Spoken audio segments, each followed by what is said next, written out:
Trick Studios. This is Sports Radio 100.9 The Mitt, WLUN, Pinconning Bay City, Saginaw, Midland. Michigan sports aren't just a game, they're a way of life. And now we've got a show dedicated to die-hard sports fans like you. Hosted by a guy who's borderline obsessed with the wins and losses of all your favorite teams. He's crazy. Every weekday morning from 9 to noon, Ben Bosscher brings you the talk that matters.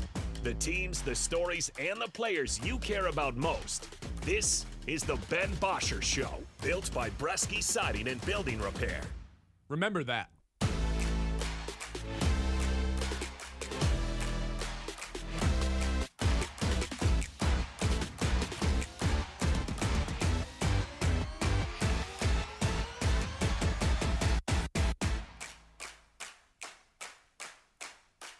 Hello. And welcome into the show, everybody. Happy, what do we got here? Tuesday, the worst day of the week. That's my consensus on the days of the week. Relax. All right, we got a lot of good stuff to get to today, including the NFL draft, which is 2 days away, including a decision A.J. Hinch made yesterday regarding two players that we've talked about relentlessly, but for good reason. We'll get to all of it, plus more. Fun show mapped out for everybody. I'm feeling good today, man. It's a Tuesday. It's finally going to get warm again outside after that little cold burst we had the last few days. I'm feeling good, you know? So without further ado, let's just jump right into it. The Lions, the draft. It's on Thursday. ESPN just released the latest mock draft, and this actually wasn't a ML Kiper one. Those ones are hard to take seriously after last year.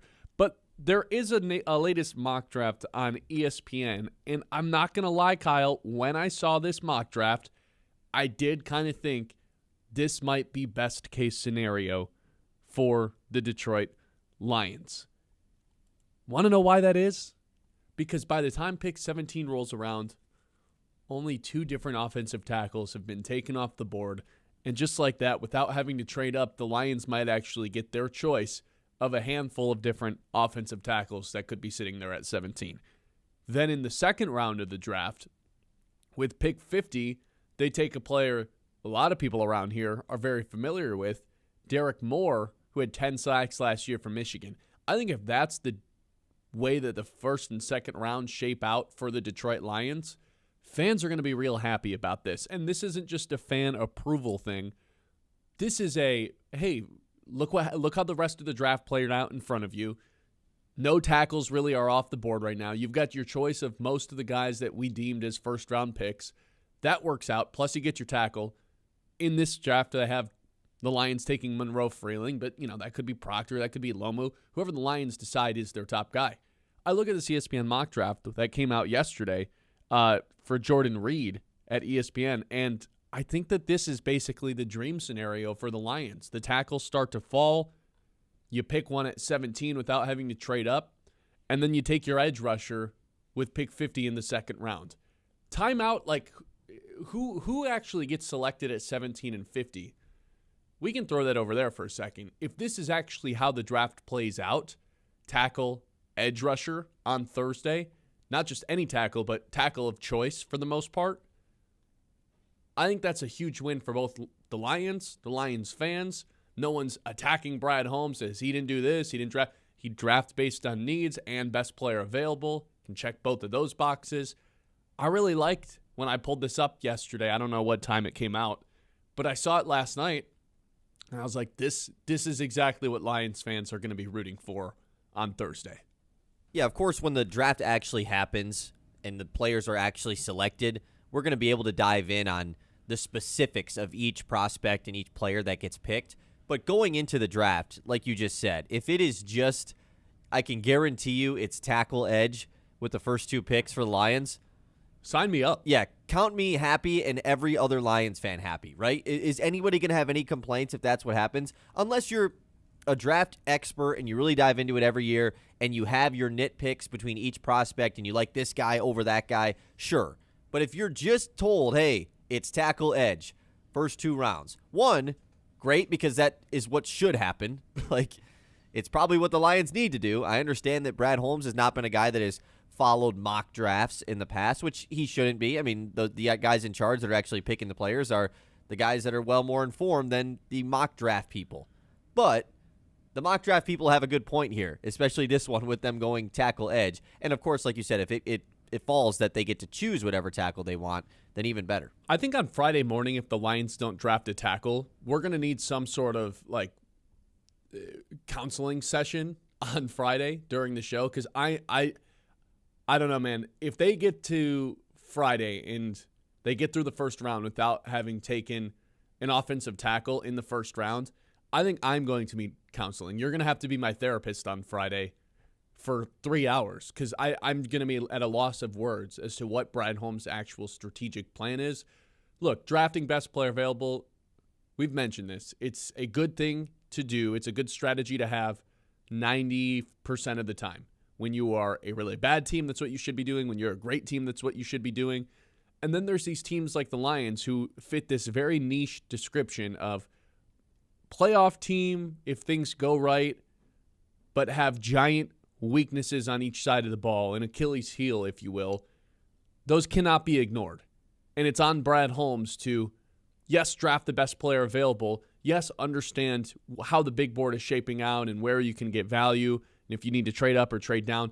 But you got to go attack the tackle position. And if we get through the first couple days of the draft, the first 2 or 3 rounds, and there's not an edge rusher, me not as much, but I know there's going to be a portion of Lions fans that are ready to hang all their jerseys up or throw them in fires, because this is something they've been asking for years, as who's going to play edge rusher across from Aiden Hutchinson, which it's a fair ask at this point. Yeah, I mean, the people that have been preaching for that have been preaching for it since the Lions were really good and in the NFC Championship game and were the 1 seed in the NFC. Like, it's been a need and a want for that group of Lions fans for a while. And, like, it's not even just for that group. It is a need. I mean, it clearly is a need that the Lions need to address that position. It's a bigger need right now than it has been the last few years, though.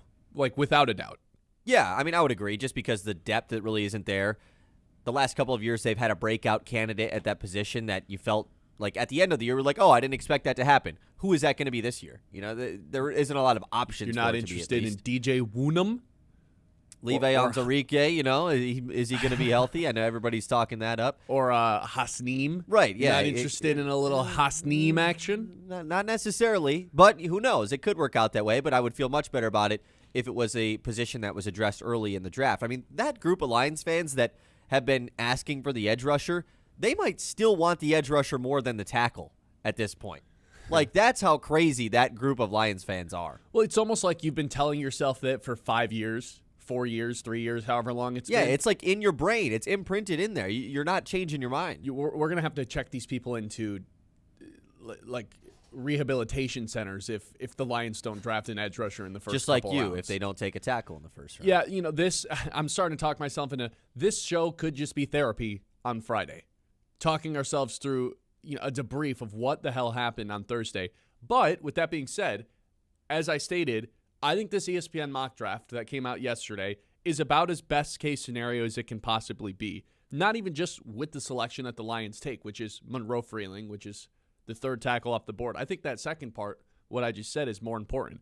The way that this shakes out, it's Arizona taking Francis Mauigoa at 3, and then the next offensive lineman to go off the board, Spencer Fanu at 11 to Miami, and then there's not a guy taken. There's not another offensive tackle taken until the Lions are up to bat at 17. They've got their choice between Monroe Freeling, Caden Proctor. They could go Blake Miller. They could go the Iowa State guy that I'm not even going to, or the Arizona State guy. I'm not even going to try to pronounce his last name. They have a plethora of options at 17. So if this ends up playing out this way, where only 2 offensive tackles are taken before pick 17, that right there, like, I almost don't even care which one they take. That's just the best case scenario, and why I'm looking at this mock draft specifically and saying I hope it plays out exactly like this. It would feel like it's impossible for Brad Holmes to zag in that situation, right? And I would describe Brad Holmes as a watch zag. This. Yeah, he's a zag artist. Like, that is what he does. Oh, everybody thinks we should do this. I'm not doing that, and I don't think it's on purpose to, like, be in spite of the mock drafters. Sometimes I think it is. But also, like, Brad Holmes has not been shy to bring up mock drafts in the past. Like, every time that they've made a questionable pick, he's right away like, we don't look at the mock drafts. We don't look at, okay, well, you're talking about the mock drafts a lot. So, like, well, Brad Holmes you at least sneaky know does what's that going a lot. on. References what Other local people media are is saying. talking about him. Right. He secretly does that a That's good what I'm amount, saying. which I don't know if I definitely don't like. right. It's all, that's why I call him a zag artist, because sometimes it feels like he's making picks based off of, oh, I'm not picking what these guys want because I know more than they do. And that's probably not what he's actually doing, but sometimes you get that vibe a little bit. In that scenario, though, there is no zag, Brad. I mean, if only 2 tackles have gone off the board in the first half of the first round, and it's the dire position, and guess what? The best player available probably is going to be one of those tackles anyways. Yeah. There is no zag. Enter Kendrick Folk, and they just take an edge rusher right there. And then you have a certain group of Lions fans that are like, let's go. And then I'm sitting here like, okay, cool. Larry Borum is playing left tackle for us. Great. Hey, but if all them tackles fall, then maybe that means early second round? The Lions don't pick in the early second round, though. That's the problem. And I think this edge rusher spot at pick 50 of Derek Moore, that would just satisfy everyone. You'd have the Michigan slappies all happy and telling you that this guy's going to be the next thing, since he's just that's our he's number one just priority as good as Lions Aiden fans, Hutchinson. You know, making all the Michigan fans happy. You know that's what would happen, though. They'd be like, 10 sacks, this guy's going to be just as productive as Aiden Hutchinson. Y'all just wait and see. I'm here for it. Tell me all the great things about these guys. I need to hear them. I guess Hutchinson's I'm not worked feeling out all pretty that well, great. So. Yeah, Derek Moore last year ranked 20. The Lions ranked 26 last year in pass rush win rate at 32%. So bringing in another edge rusher at some point is without a doubt the move. It's just a matter of, are they going to do it as early as the second round? Are they going to take a nickel, another safety at some point? The way that this year's draft plays out, I mean, it goes without saying, it's the most important draft of Brad Holmes' career or tenure with the Lions so far. they are in dire need of drafting, obviously, an edge rusher and a tackle.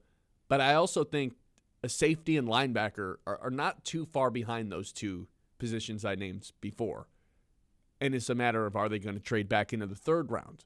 Are they going to wait until all their fourth-round picks to take those guys? One thing we know for certain is Brad Holmes isn't just going to sit back and wait. He's going to make some moves on draft day.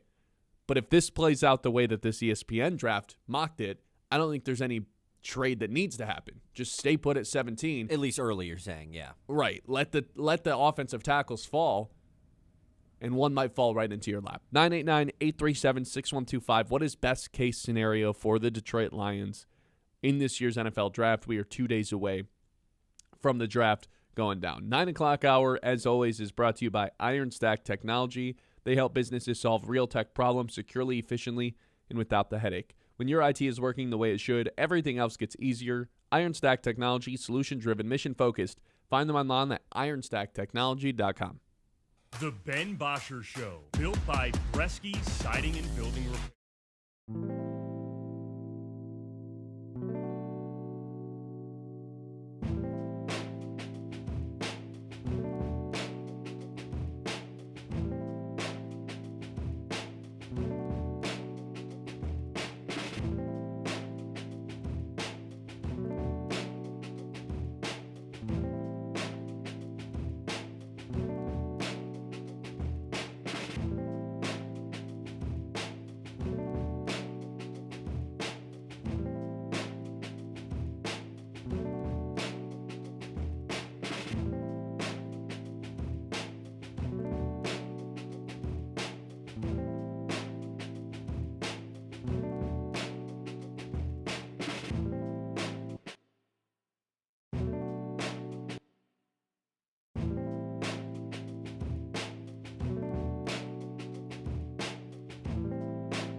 By Bresky Siding and Building Repair on 100.9 The Mid.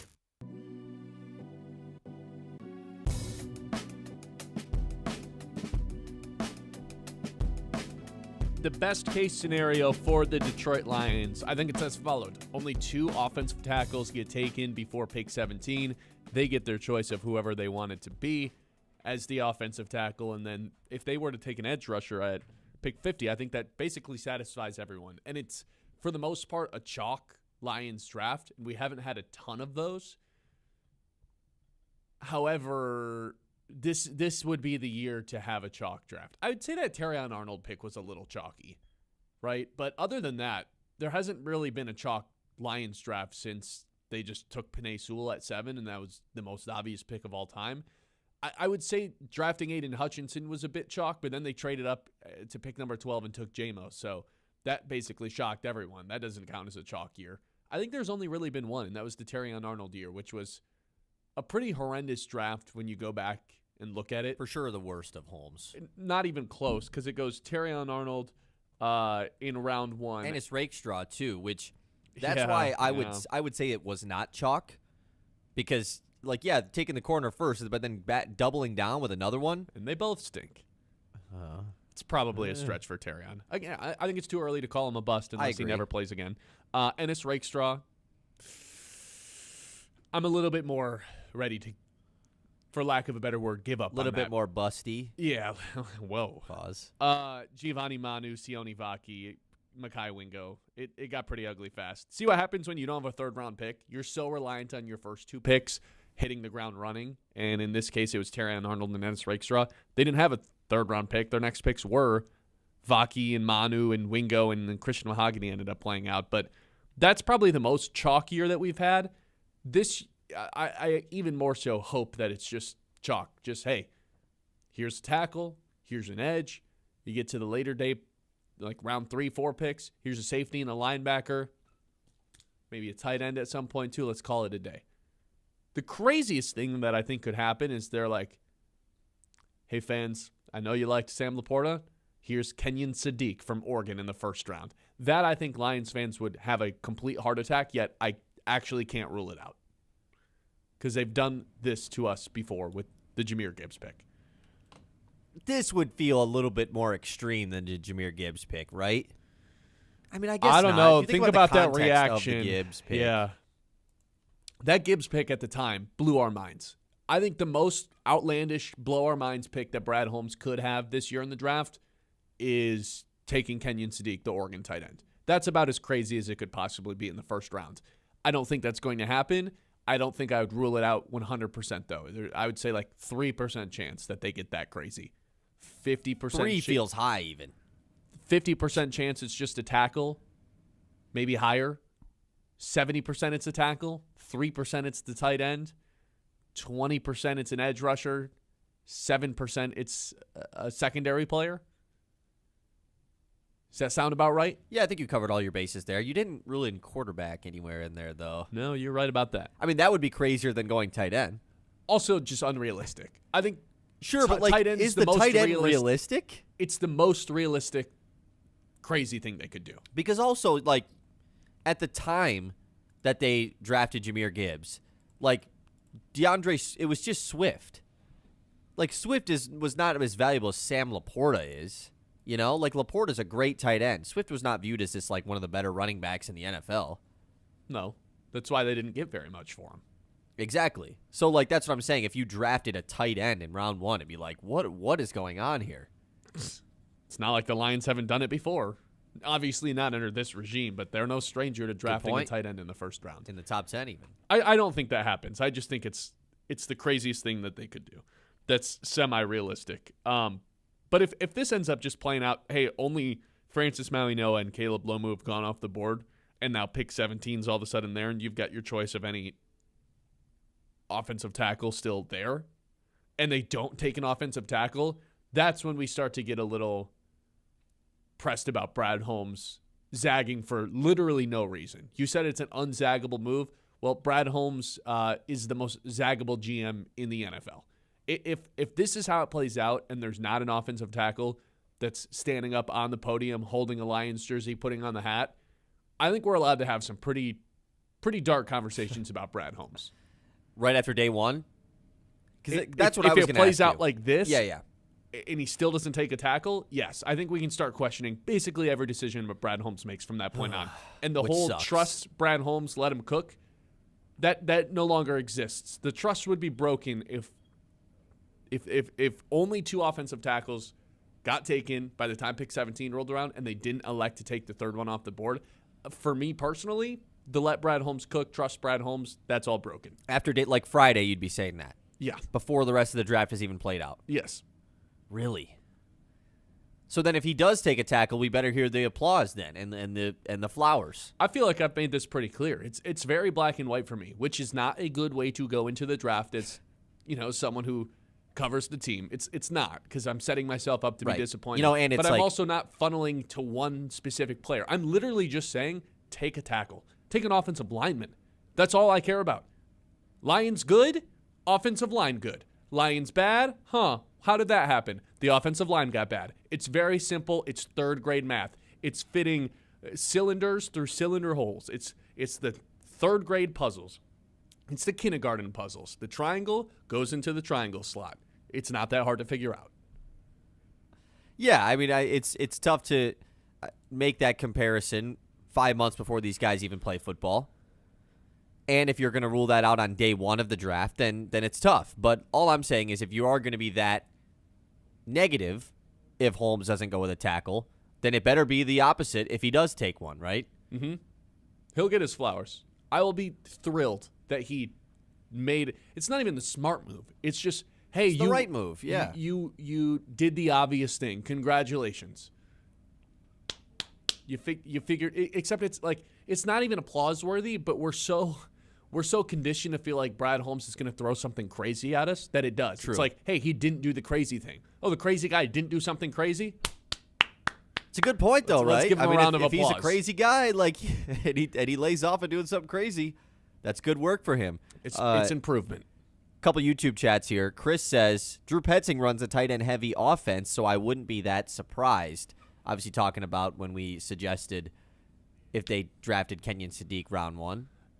And then that would be interesting, too, because it would be upping next year's draft capital if you were to trade Sam Laporta. You get cheaper at that position, you get younger, and you get a plethora of picks for the following draft, where, like, this year's draft, you already got your guy, you got your replacement for Sam Laporta, and then all of a sudden next year it's like, oh, look at that, we've got a surplus of picks again.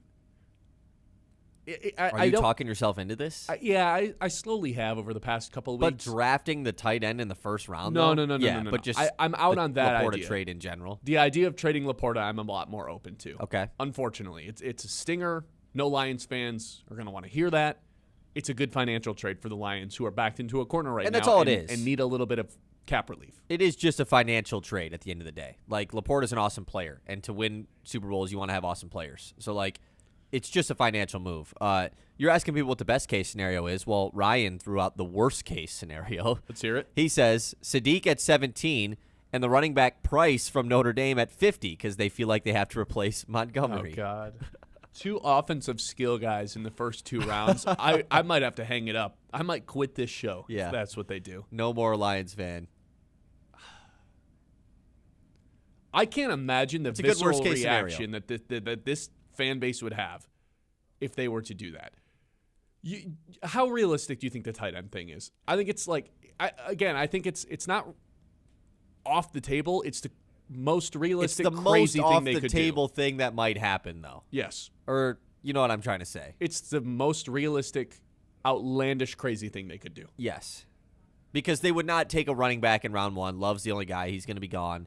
They wouldn't take a quarterback. It's like, that's just not happening. I think taking a receiver. I think receiver's completely off the board. Yeah, I agree. So yeah, the tight end move would be the one, and I still think it's so not going to happen. Get 2% chance. Oh, man, but now that I'm sitting here talking about it, it's just like, am I speaking it into existence?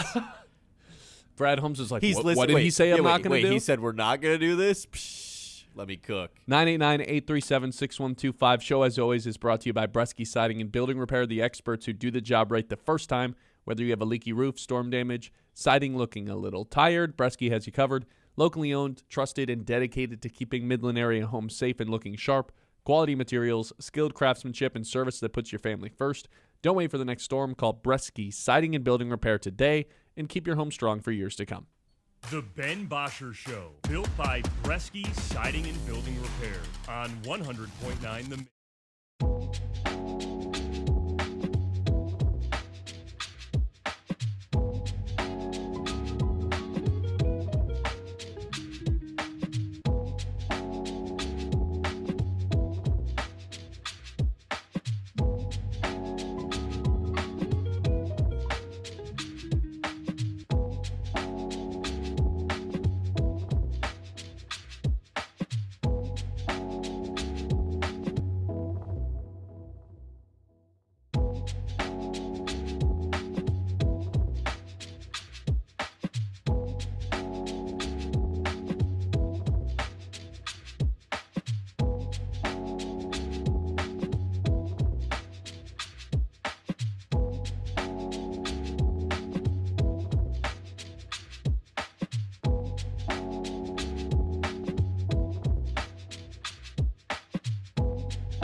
The Siding and Building Repair on 100.9 The Mid.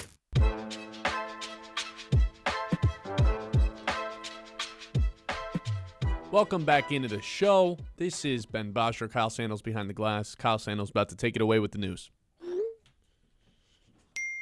The Mits Morning Catch. What do you got for us today? All right, let's get into the news. A lot going on. NBA playoffs, NHL playoffs, this and that. Baseball is still a sport that goes on, I think, this time of year. So a few things to touch on. First, let's look at the community calendar presented by Bresky Siding and Building Repair. Tomorrow morning at 10 a.m. is the Community Max Loves Midland Communicators Group. It's from 10 to 11:30 at the Northwoods Idea Center. If you want to learn more, just head to maxlovesmidland.com/community-calendar. Hey, what's an idea center? I think it's like just a I think it's just the brainstorming? name of the place. Yeah, but what goes on in an idea center? We're just bouncing ideas off of each other. It's a brainstorming center. It sounds like a cool thing, right? If that's how it works. We should make John's office the idea center. The Mid Idea Center. We just go in there and come up with good ideas. That's a great for idea. the We show. should just prep the show in there, yeah. I'm in. Okay, good idea. John gone this week. Loons on the road. They start today at 2 o'clock if anyone wants to listen here on the Mid. Okay, let's talk about the NBA playoffs last night. Did you watch these games last night, Ben? I dabbled. I dabbled, and I didn't dabble deep enough because I fell asleep before the end of this big game. No. The Hawks stormed back. Oh, no. Okay. Not that I fell asleep, but I was watching this game, and the Knicks were in control, and I was like, I kind of just want to watch a video on my a YouTube video that I can just fall asleep to in my bed instead of having to watch the game because it's over. So I turn on a YouTube video, I end up falling asleep, wake up, the Hawks won. They stormed back from down 14 to even up the series with the Knicks. CJ McCollum has himself a big game. The Knicks tried making him the villain. He went to the post game. They asked him if he's a villain like Trae Young. He said, "I'm no villain. I have 2 kids and a wife." Which I guess having 2 kids and a wife makes you not a villain. The Joker didn't have 2 kids and a wife. Just trying to think of other villains.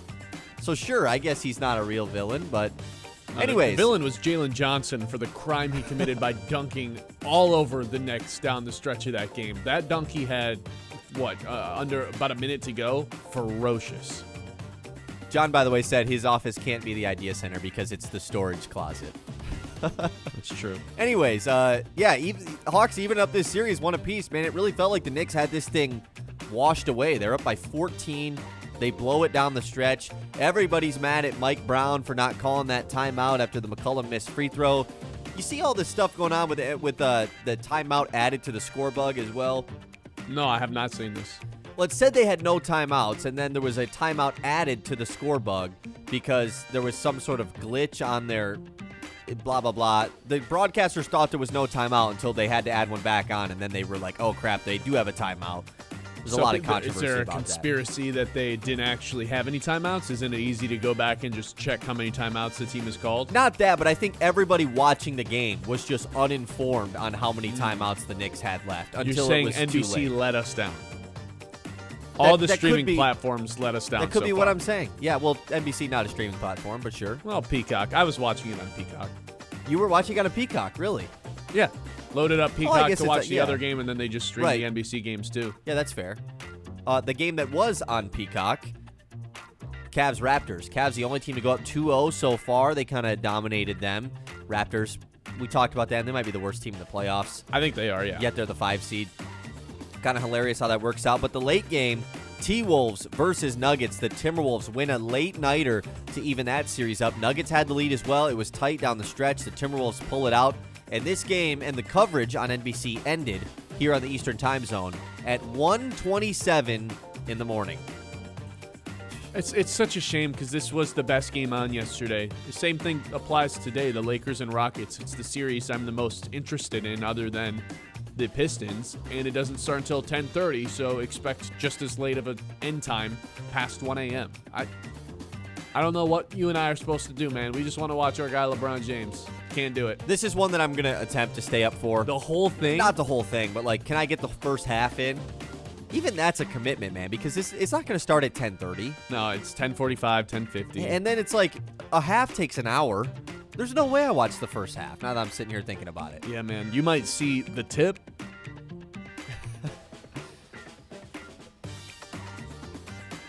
You're right, I might see that. And maybe a few possessions in the first quarter.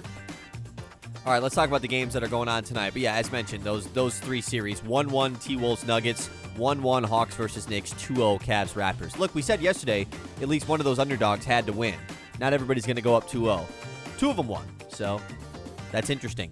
Tonight, you mentioned it, Rockets-Lakers, the late game, 10:30 on NBC. Man, NBC has just been getting all these games early, them and Amazon Prime. Sixers-Celtics is at 7. That's on Peacock, and that has Jason Benetti on the call, so that's going to be pretty fun. No Benetti for the Tigers tonight against the Brewers. And then at 8, Trailblazers versus Spurs. Boston leads 1-0 on Philly, Spurs lead 1-0 on Portland, and Lakers lead 1-0 on Houston. All the home teams up in these 3 games tonight. It's a good slate tonight. I do wish the Pistons were in this slate. It's nice that they got the extra day off, but these are the young teams. We got Orlando and the Pistons are 2 of the younger teams. I don't know why this series needed the extra day. I get it for the Rockets. The Lakers and Rockets got the extra day. Maybe it's like the Lakers and Rockets, of course. I mean, we all know why the they got old the guys. extra day. Maybe it's like the benefit they're giving to the 1 seed. Like, hey, you guys are the 1 seed. You get an extra day off. Same with the Thunder, because the Thunder don't play tonight either. Maybe that's the one advantage they're giving to the 1 seeds, I guess. Could be. I feel like we would have known a little bit about this, but maybe not. And also, like, their opponents also get the extra day off. It's not like it's just the Pistons. Kevin Durant, game time decision tonight. Who's most likely to even up the series tonight? Probably the Rockets. Got to be the Rockets, right? Yeah, what's the third game on? I mean, the Rockets are Sixers, Celtics, Rockets, Lakers. Yeah. And what's the last one? Blazers, Spurs. Yeah, it's got to be the Rockets. Yeah, well, the Rockets are favorites. Rockets are favored by 4.5 points. They're not expecting Luke Kennard to have the same game that he did, Pistons legend, back in Game 1. But yeah, the Spurs are 12-point favorites. The Celtics are 15-point favorites. Lakers, 4.5-point underdogs. So we'll see who wins that one. Okay, let's do one more thing here in the news. Let's take a look at the NHL playoff bracket, because that also continues to roll on. We have a couple of series that have gotten through the first 2 games. There's only one series that is evened up at 1 apiece. The Stars and the Wild are tied up at 1-1. Penguins and Flyers, man, the Flyers have gone up 2-0 on Pittsburgh.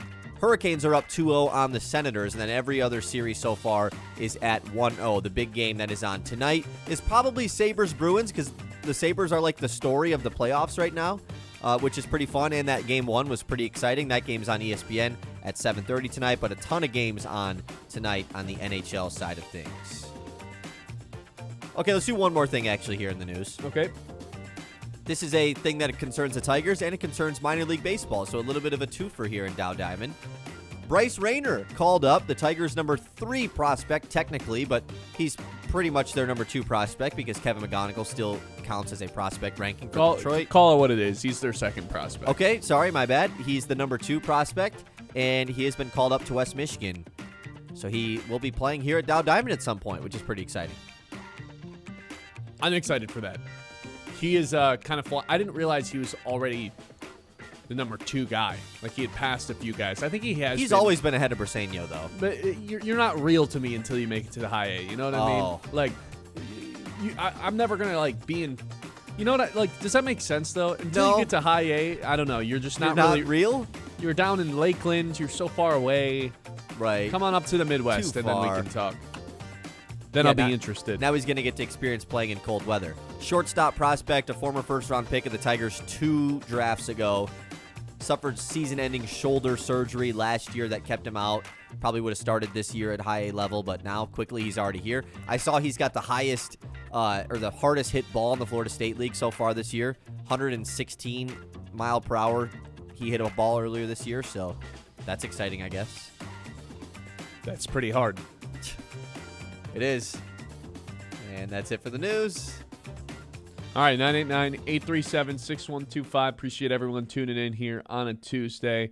If you're dreaming of your dream lawn, yeah, Cervinsky sod can quite literally roll that out. Top quality sod that turns patchy yards into backyard showstoppers, and they've been doing it for over 50 years, which means they're experts. Whether you're fixing a rough spot or redoing your whole yard, Cervinsky delivers lush, green perfection. Fast, friendly, and farm fresh because your grass should be greener right now. Don't settle for a bland yard. Increase the value of your home and get the lawn your neighbors will envy with Cervinsky sod. The Ben Bosscher Show, built by Bresky Siding and Building Repair on 100.9 The Mid. I'm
Yesterday, we had the itch to go swing some clubs. Even though it was cold, could have waited just like 24 hours. Would have been nice. I think it's supposed to be just under 70 today, but when you have the itch, you have the itch. You wanted to go play. Knew we weren't going to fit in 18, so we went and played 9 over at Sandy Ridge.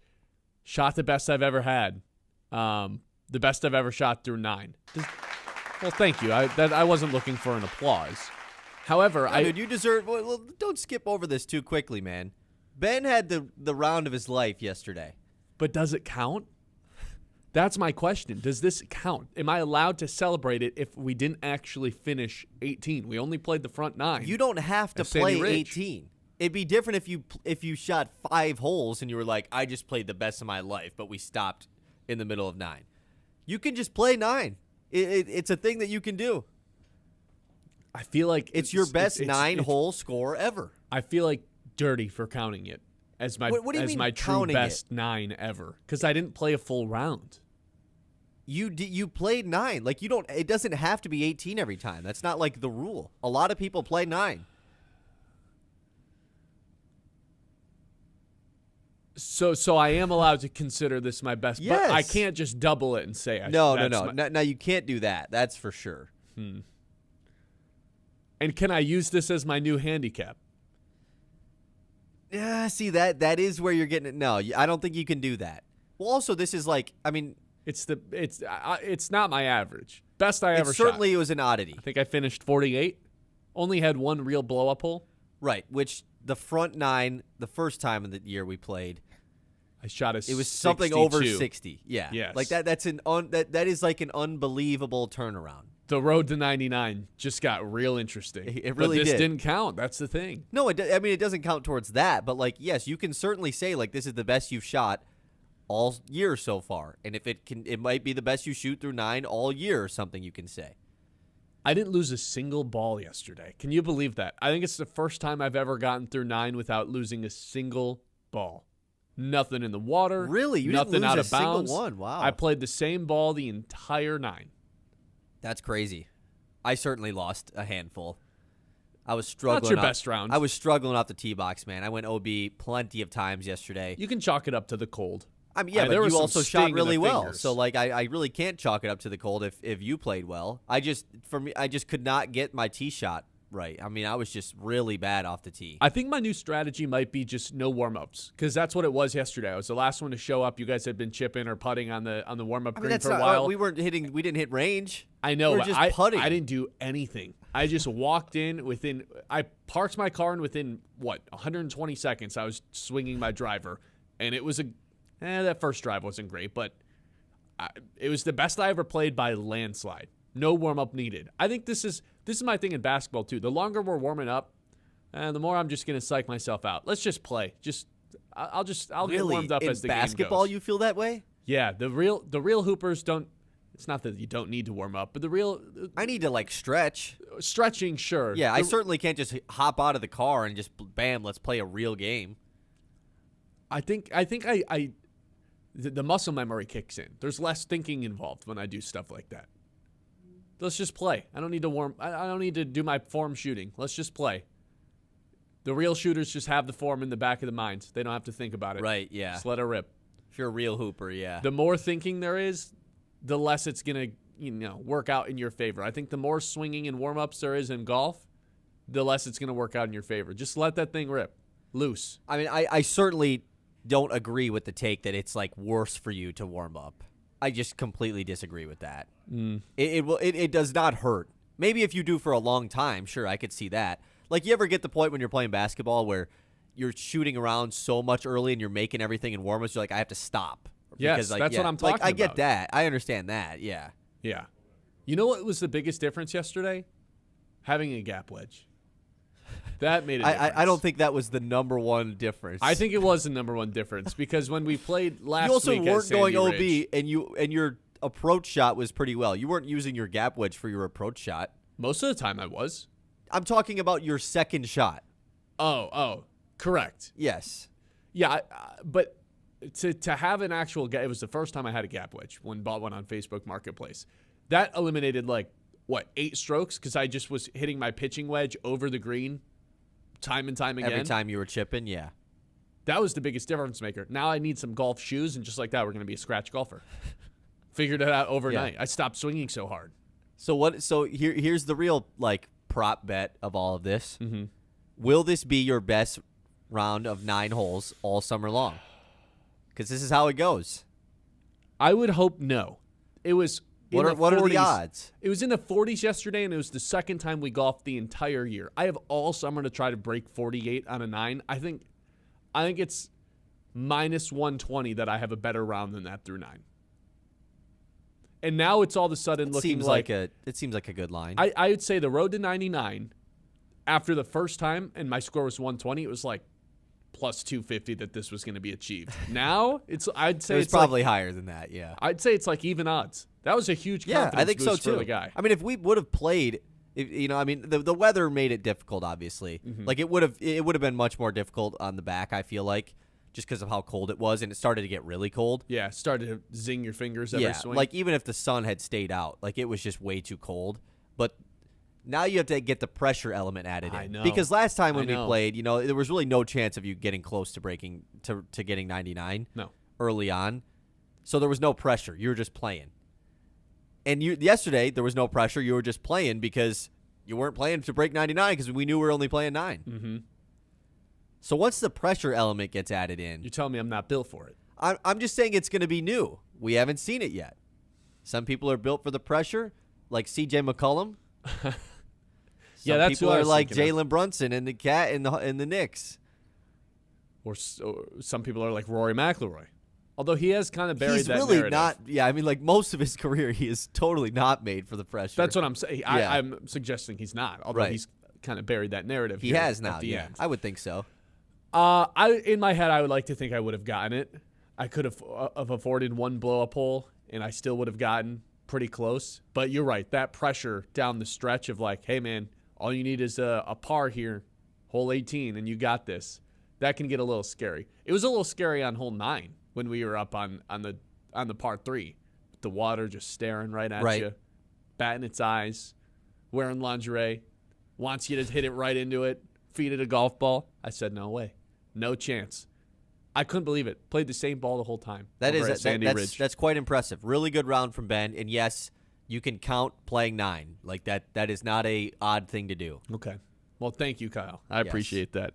It was also the first time I'd ever beaten you. And I was just about to say I was shocked. that will never happen again. Okay. That if we're putting odds on that, Challenge accepted. minus 1,000 that will never happen. It was, again. and I'm not trying to poke fun of you, but No, it was pretty apparent. Like I played terrible, and you played the best you have, and yet I only lost you by like 3 or 4 strokes. It was like after hole 1, I couldn't tell because you needed a couple holes to play out. But hole 1 didn't go very well for you, and I doubled like every single hole. Yeah. And I only had one blow-up hole, though. I was pretty consistently just getting bogeys and pars. My tee shots were just rough yesterday, man. I got to dial that in. Chalk it up to the wind. I got to dial it in. Chalk it up to the wind and the cold. It's not fun to swing and thing.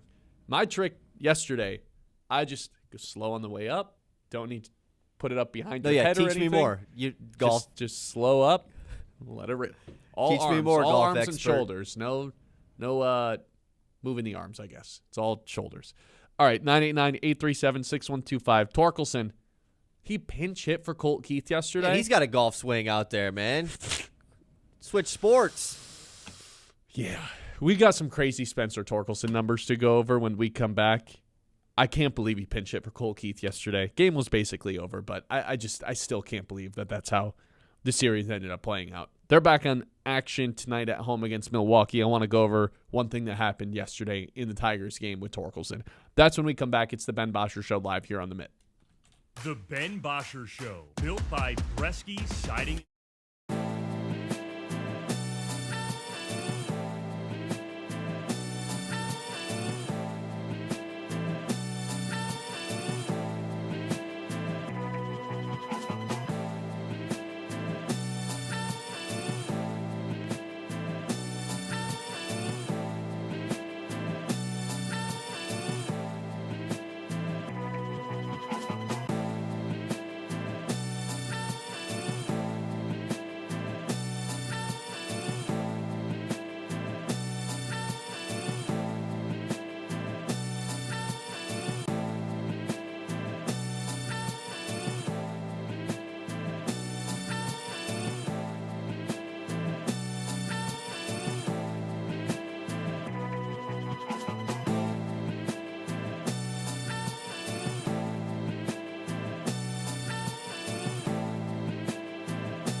Oh yeah, yeah. Oh yeah, oh yeah, oh yeah, yeah. Oh yeah, oh yeah, oh yeah, yeah. Oh yeah. Oh yeah.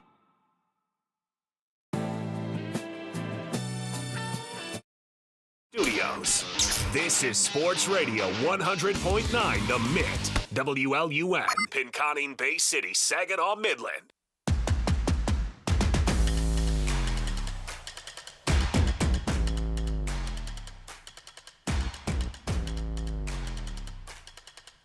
Tigers end up splitting this series with Boston. You know what? I'll take it. When you win 8 of 9 and you go on the road,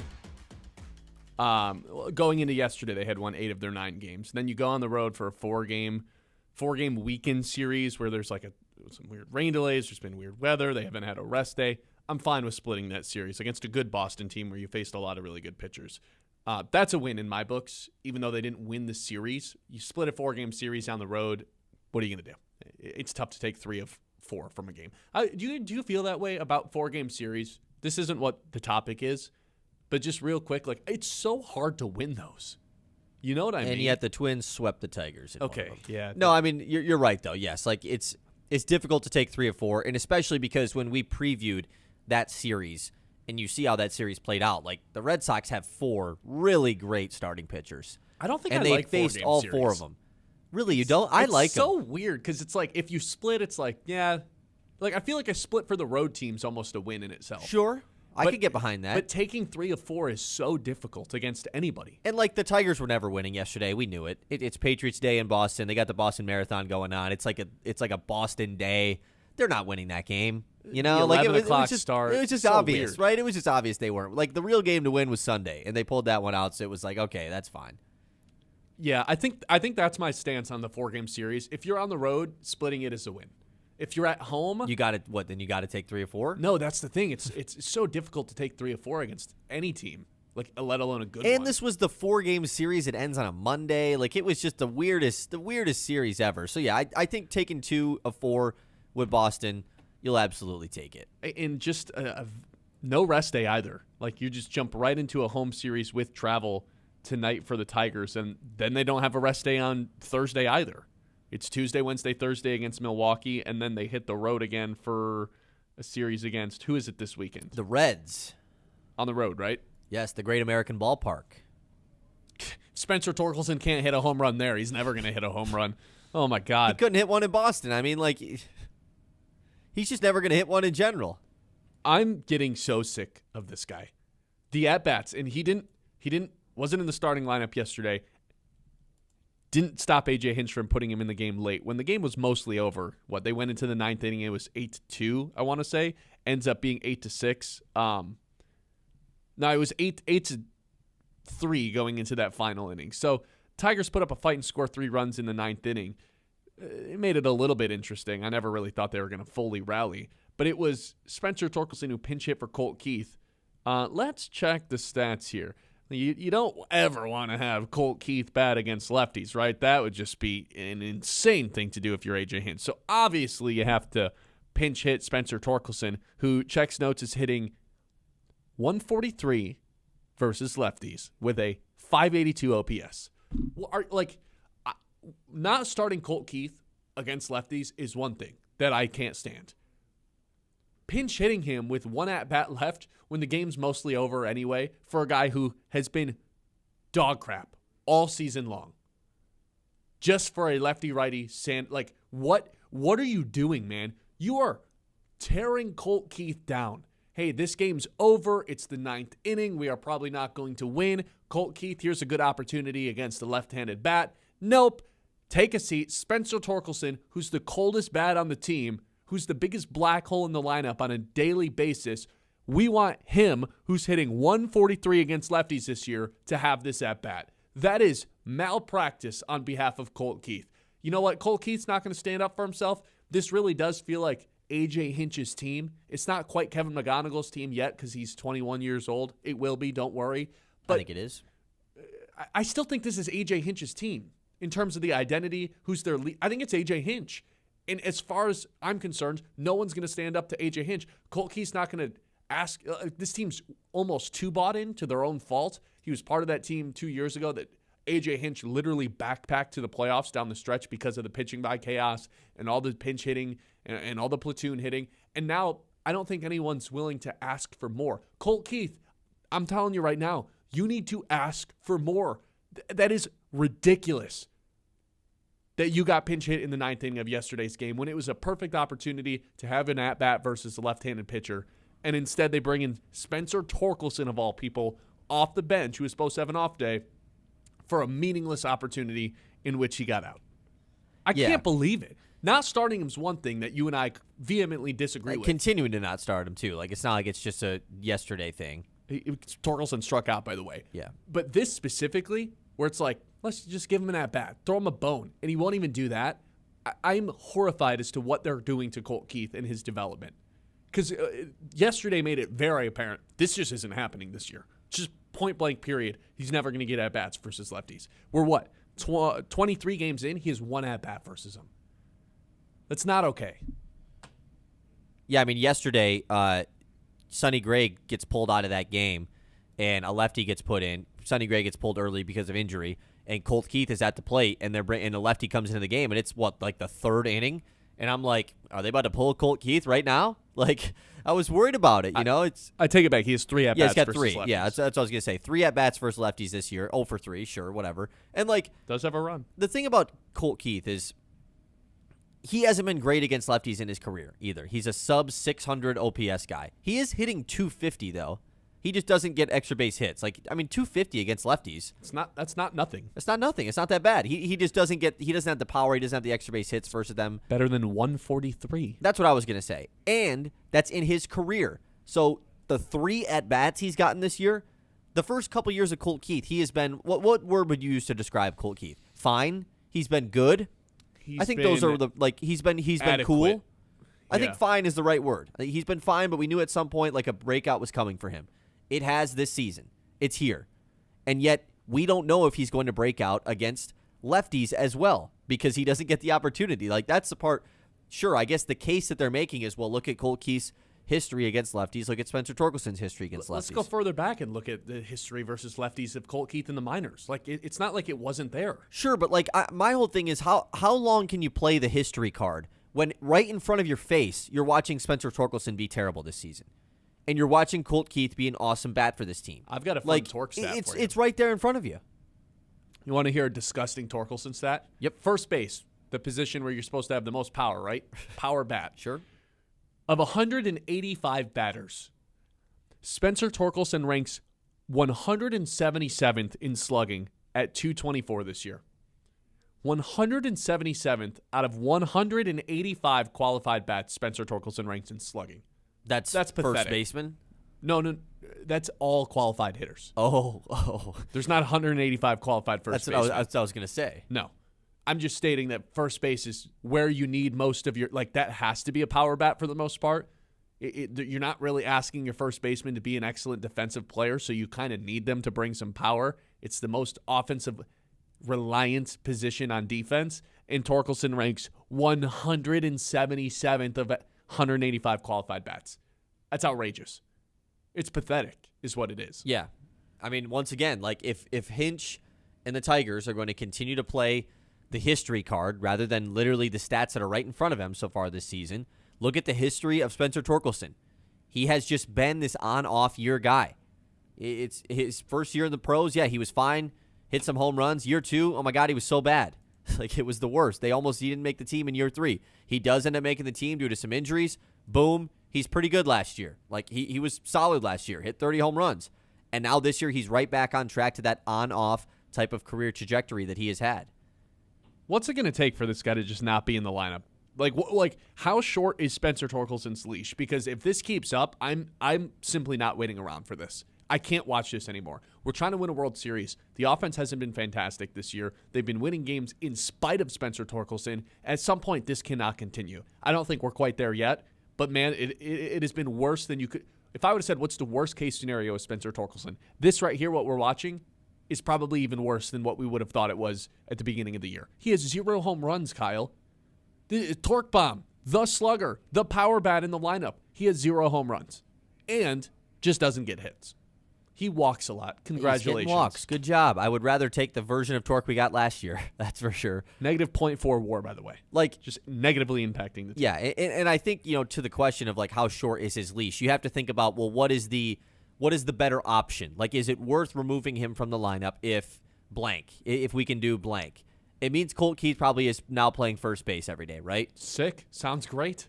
Does it? Because this was the whole thing we preached about all offseason. We're once again just tossing around Colt Keith to every single position defensively rather than just keeping him at one spot so he can play that one position and then be on offense. I like the idea of Colt staying in one spot. If you want third base and DH, that's something that I prefer. What if we just flip that to first base and now you're our first baseman? I mean, so that means Torkelson is just off the team because he's not just going to never play if he's here, Like, he's still going to play. He's just not going to be an everyday bat. Is he beyond a send to AAA guy at this point? Gotta be. I can't continue to give him charity at bats though. I mean, it's not. I mean, he 12 plays every day. 67. It's not a charity. He's like a key member of the lineup, which is a problem right now for sure. He has 3 doubles, and even if he has no power, Yeah. He has 67 at bats and 3 doubles this year. 67 at bats. Well, if Colt 9 Keith singles though. So if he's playing first, then who's playing third? Like, you just have to think about what the ideal lineup is. Then it's kind of a mixture of.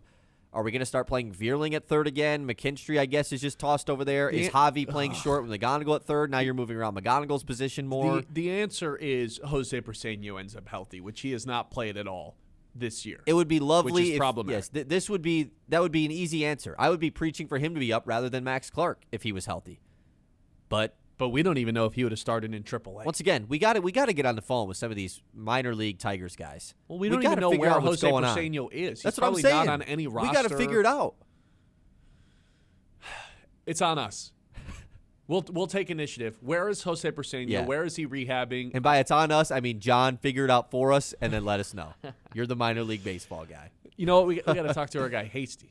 He'll figure Correct. it out. 989-837-6125. This is the Ben Bosscher Show. We're live here on 100.9 The Mitt. The show, as always, is brought to you by Bresky Siding and Building Repair. Right now, I do want to tell you about Forward Energy. If your home or businesses use propane, the company with the home field advantage is Forward Energy. Since 1925, they've been serving our local community with propane, fuel solutions for homes and businesses. Local people, reliable service. That's Forward Energy, part of the home team. The Ben Bosscher Show, built by Bresky Siding and Building Repair.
by Bresky Siding and Building Repair on 100.9 The Mid.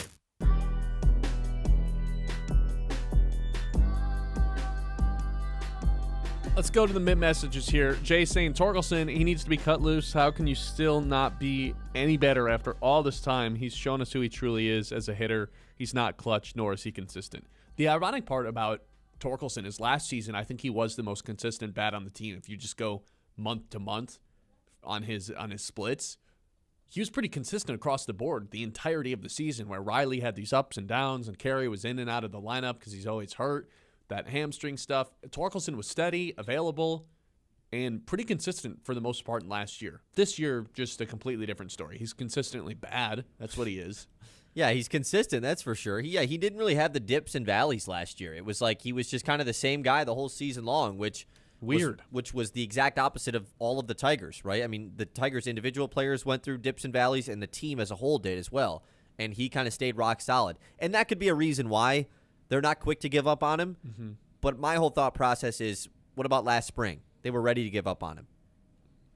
1 year removed, and that's just completely out the window. That's what happens when you hit 30 home runs. Right. People start to buy into you a little bit. He hit 30 home runs, nearly 30 or he hit 30 his first year, right? So, yeah. It's something that I certainly think is not unrealistic for the Tigers to let him go. For them to just give up on him. I don't think it's that unrealistic. I think it's extremely realistic. I don't even think it's that crazy of a take to say that they could be giving up on him, considering they have their fifth best prospect in the minors. Their fourth best prospect in the minors is a first baseman / catcher. But there's clearly no room for a catcher on this roster right now. I mean, it would be nice to have a backup catcher not named Jake Rogers, but he's a clubhouse guy, so whatever. If they can bring up a power bat, though, and someone who can hit bombs, buy Torkelson. That's where I've settled on this. We've got 5 years of evidence. He is a average at best hitter. At best, who can hit some bombs on occasion. Who's had 2 different 30 home run seasons. It's not nothing. He's a big league bat, but he's also a black hole in the Tigers lineup on a daily basis right now if he's not hitting home runs. And to 3 doubles. How? To this texter's point, too, one thing he surely has been consistent on in his career is he is an incredibly anti-clutch player, however you want to word that. I mean, his numbers with bases loaded in his career, his numbers with runnings in scoring position, he is terrible in clutch situations. I think I've got the number ready to go. He's hitting .059 with the bases loaded for his lifetime. A 59 batting average all lifetime with the bases loaded. I didn't realize it was that bad even. That's insanity. And even his runners in scoring position numbers are terrible too. I saw those the other day. So, I mean, it's tough, man. Jeff says, faster bat, level swings, hard base hitters can hit home runs, but home run hitters go back to the dugout way too often. Is that all the thing is, that's not who Torkelson was this last season. I don't know what happened to him.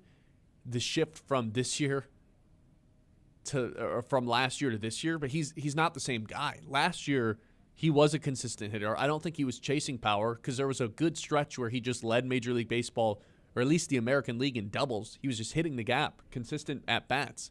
That's not at all the case right now, obviously. Bob says send him back to Toledo. It might be too late for that. It just feels like they've done that already. Even 2 years ago when they sent him back down, or even when he started the year or thought about starting the year in spring last season. The result of, we got to send Torkelson back down to let him fix his swing and let him try to get on a hot streak before calling him back up. They've been there, done that a few times. I just think that's not an opportunity anymore. Austin says time to trade him was this past offseason. Should have traded him in the farm for Pete Alonso. I mean, at least Pete Alonso hits home runs. Pete Alonso was a free agent this offseason, Didn't even have to trade for him. Yeah.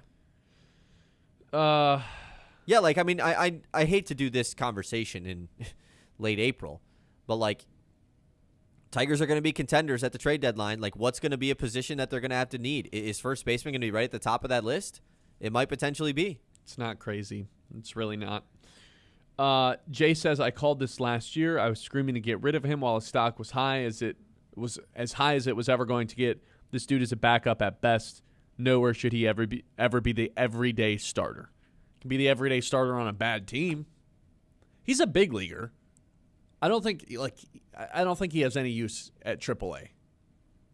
He also has no use on this Tigers roster that's chasing a World Yeah. Series if he's not hitting home runs. Yeah, I mean, there's been guys like that are big leaguers that are way worse than Spencer Torkelson that were on the Tigers, that they got rid of. But yeah, to your point, or to this texter's point, it's nice that you recognize last year that maybe you didn't think he actually was as good as he was showing. But the Tigers were never going to get rid of him when he was having a good year, and they were trying to win. You don't do that. You don't trade a guy that's having a good year. You want to keep guys that are having good years. Right now, it's a tough time to get rid of him too because who's trading for that guy? I still think the craziest stat I have for you is the fact that this dude is ranked 177th of 185 qualified hitters in terms of slugging. .225 slugging. That's pathetic. For a first baseman, what are we doing? How are you that low?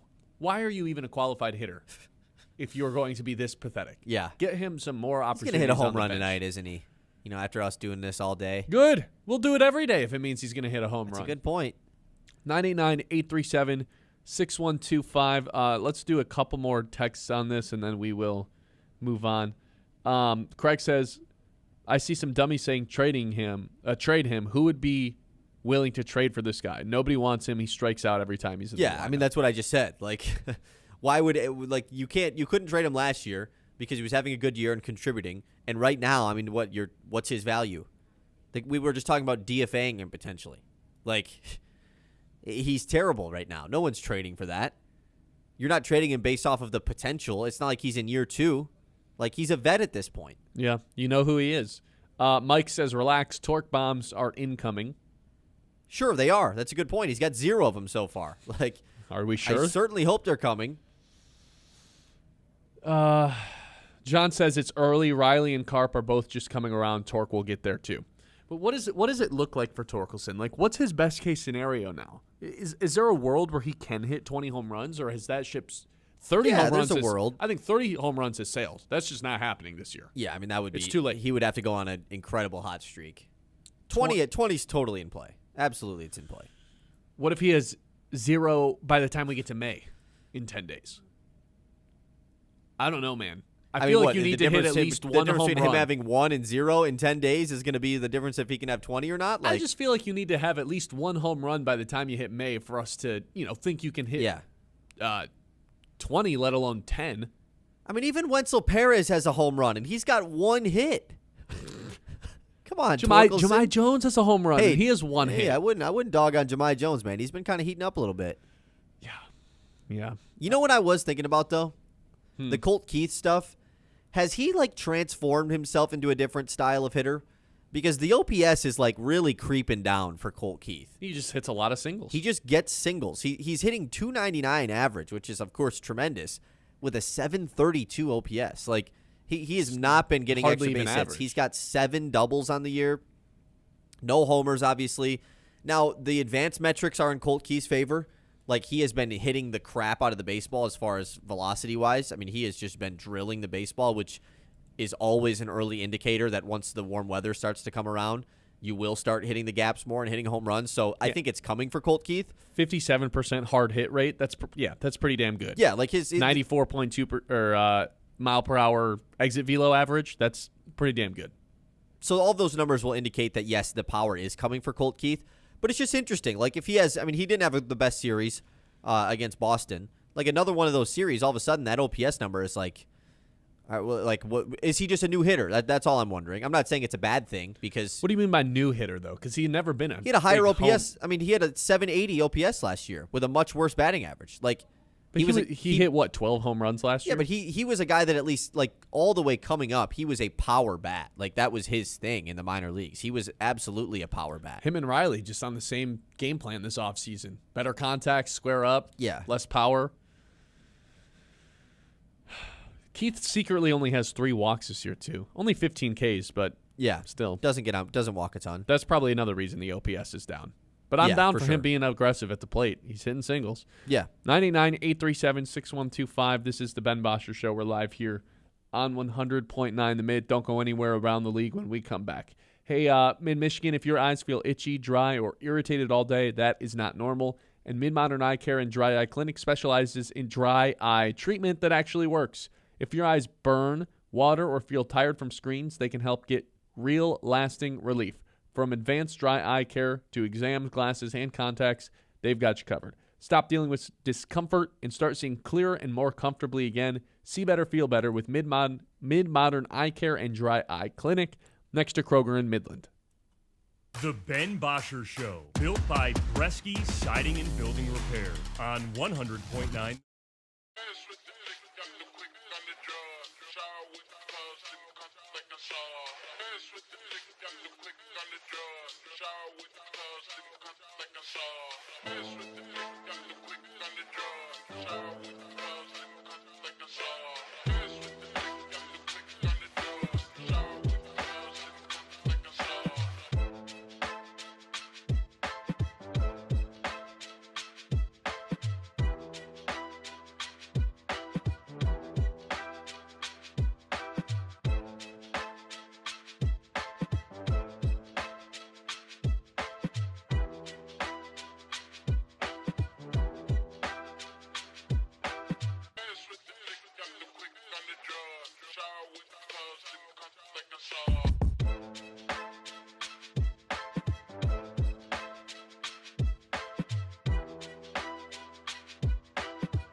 built by Bresky Siding and Building Repair on 100.9 The Mid.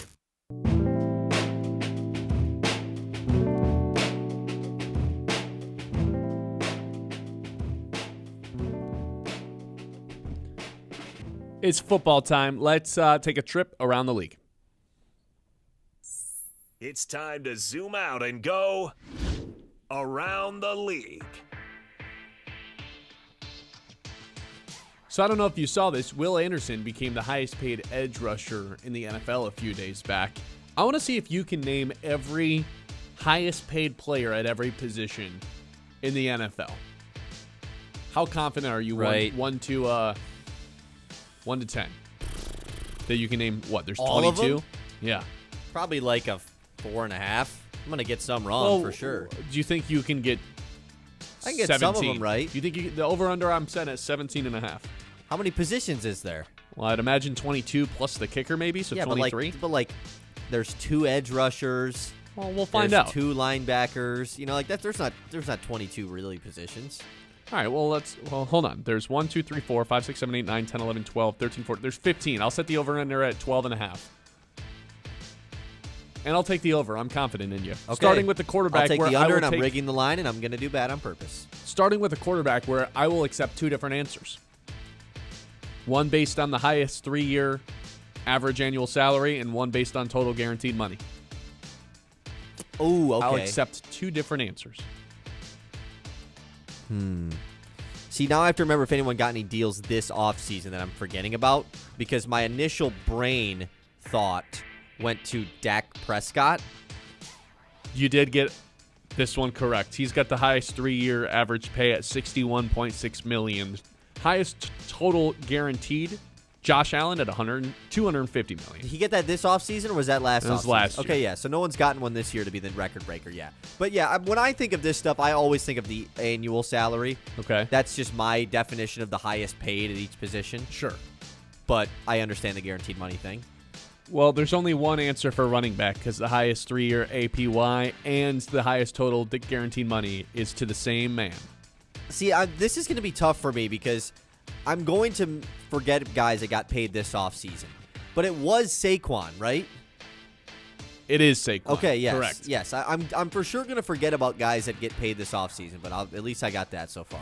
Well, same applies to wide receiver. Highest 3-year APY is the same as the total guaranteed money. Who's the highest paid receiver in the NFL? It'd be funny if it was DK Metcalf, but I know it's not. He's 5th. Yeah, I just remember him getting that contract last year, and I was like, OMG. Okay, will you give me the hint of was it somebody paid this offseason or It no? was. Okay. Give me a couple seconds. Ooh, is it JSN? Correct. Bang. He's 3 for 3. Let's go. 2 different answers for tight ends.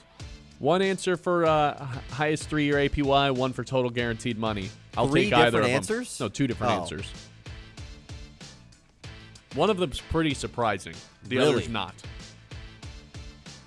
Really, one of them's pretty surprising. Okay, that's interesting. I mean, the tight ends are different because the elite premier players of the position are the top paid guys. Like sometimes the best wide receiver is just like Whoever gets paid next. eighth. Yeah, exactly. So I will say, yeah, but I don't know when this guy got paid last. Is it just George Kittle? He's number 2 and number 3 in these 2 categories, man. There's your first miss. Okay, who is it? Trey McBride is the highest 3-year APY Yeah, I at should've got that. Should've got 19.3. that. Total guaranteed money. TJ Hawkinson, $42 million guaranteed. Good for him. Offensive tackle. Now, is this just There's Trent 2 Williams answers. who just got paid yesterday? No. But that doesn't count as my guess.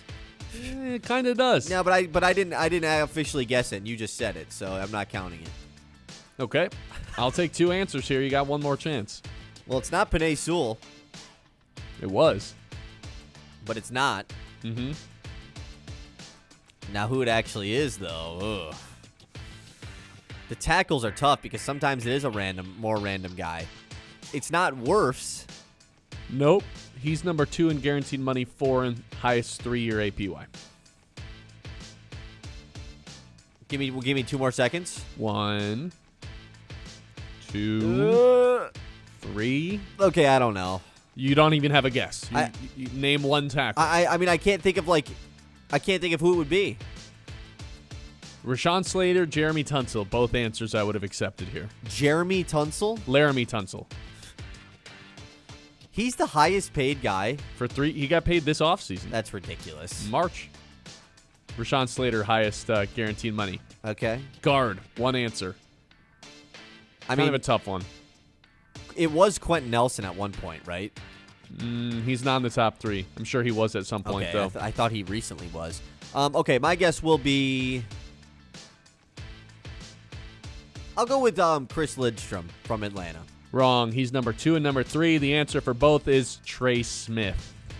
Man, I'm doing bad right now. Center. Trey Smith of the Chiefs. Yes. So Okay. you've already gotten 3 wrong. I told you. You I wouldn't started be good 3 at for this. 3, and now you're 3 for 6.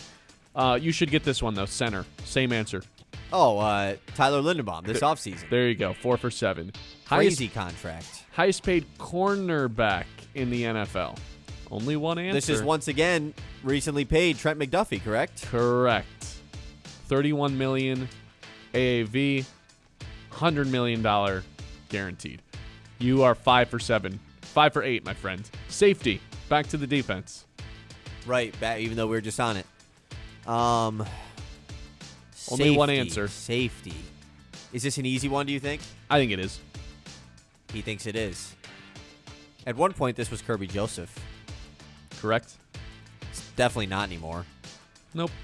Okay, who recently got paid? This is another one of those Just don't positions, overthink though. this one. Yeah, I was just going to say, this is another one of those positions where the premier players are the highest paid guys. It's not random. Hamilton is right around getting paid. I would say he just got paid, right? He did. So it's him? That is the correct answer. You are 6 for 9. Edge rusher. There's 2 answers. Okay, technically, the 2 answers are just Myles Garrett / you made me that face. I didn't make any face. Micah Parsons / Myles Garrett. Hutchinson was outside of that, right? Dog, I told you the answer before we started going. Will Anderson just got paid. Oh. He's the new highest 3-year APY Dude, that's guy. dumb. Aiden Hutchinson still the highest in guaranteed money.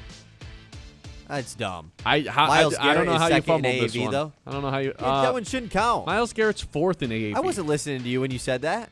That's how I opened the segment. That's what I'm saying. I wasn't listening.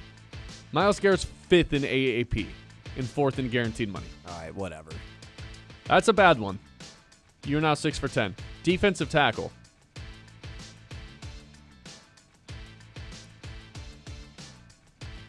There's one answer.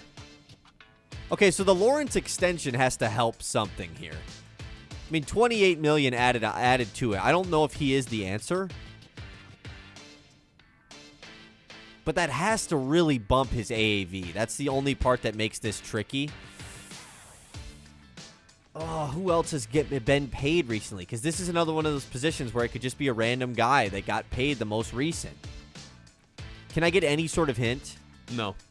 Oh. Hall of Famer. Future. Future Hall of Famer. Mm-hmm. What defensive tackle currently is a future Hall of Famer? Because my initial guess was thinking back to last season, Milton Williams, I think, was the highest paid defensive tackle when New England paid him. So that was going to be my guess. I think he was just the highest paid guy in free agency. He's certainly not a Hall of Famer. Unless you're saying Chris Jones is a future Hall of Famer. That's the answer, Chris Jones. Chris Jones, you think a lock for future Hall of Famer? Yeah, I would say so. He has the Really? Super Bowls. You He's think so? second best defensive tackle we've seen in the last 15 Eli Manning's years. not in the Hall of Fame. Eli Manning's not one of the 2 best guys at his position over the last 15 years. Off-ball linebacker, there's one answer. Oh, this might count as Micah Parsons? No. Oh, okay. Good try, That though. doesn't count as my guess. Do they count TJ Watt as this? Nope. Okay. I'm just, Off-ball, like a true off-ball okay, linebacker. I mean, just you never know. The positions are weird, Soon to be Jack Campbell. I guess. I don't even have a guess. Okay. It is Nick Benito. Recently acquired, yeah. Kicker. Yeah, I should have got that one. Hey, I got this one. Brandon Aubrey just got paid. There you go. $20 million guaranteed just to kick some field goals. No biggie. No Tupac either. All right, that's going to do it for Around the League. Thanks to our friends over at Aired Insurance for making Around the League possible every day. They understand not everyone's insurance needs are the same. They want to work personally with you to create something best suited for your needs. Whether it's life, home, auto, physical insurance, it's all available with the Eard Insurance Group with Farm Bureau Insurance. The Ben Bosscher Show, built by Bresky Siding and Building Repair.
Oh yeah.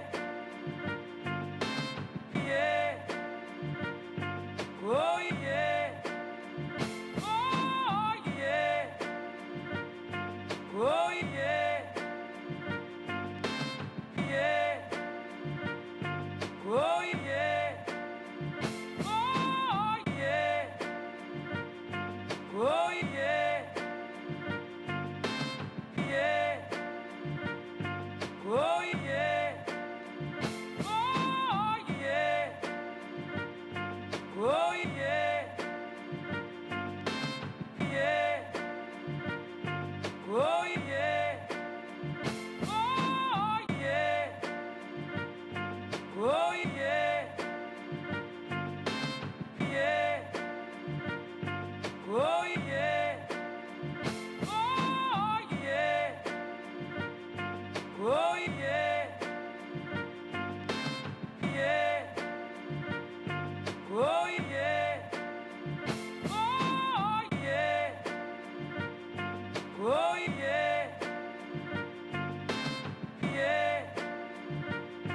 Oh yeah. Oh yeah. Oh yeah. Yeah. Oh yeah. Oh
Oh yeah.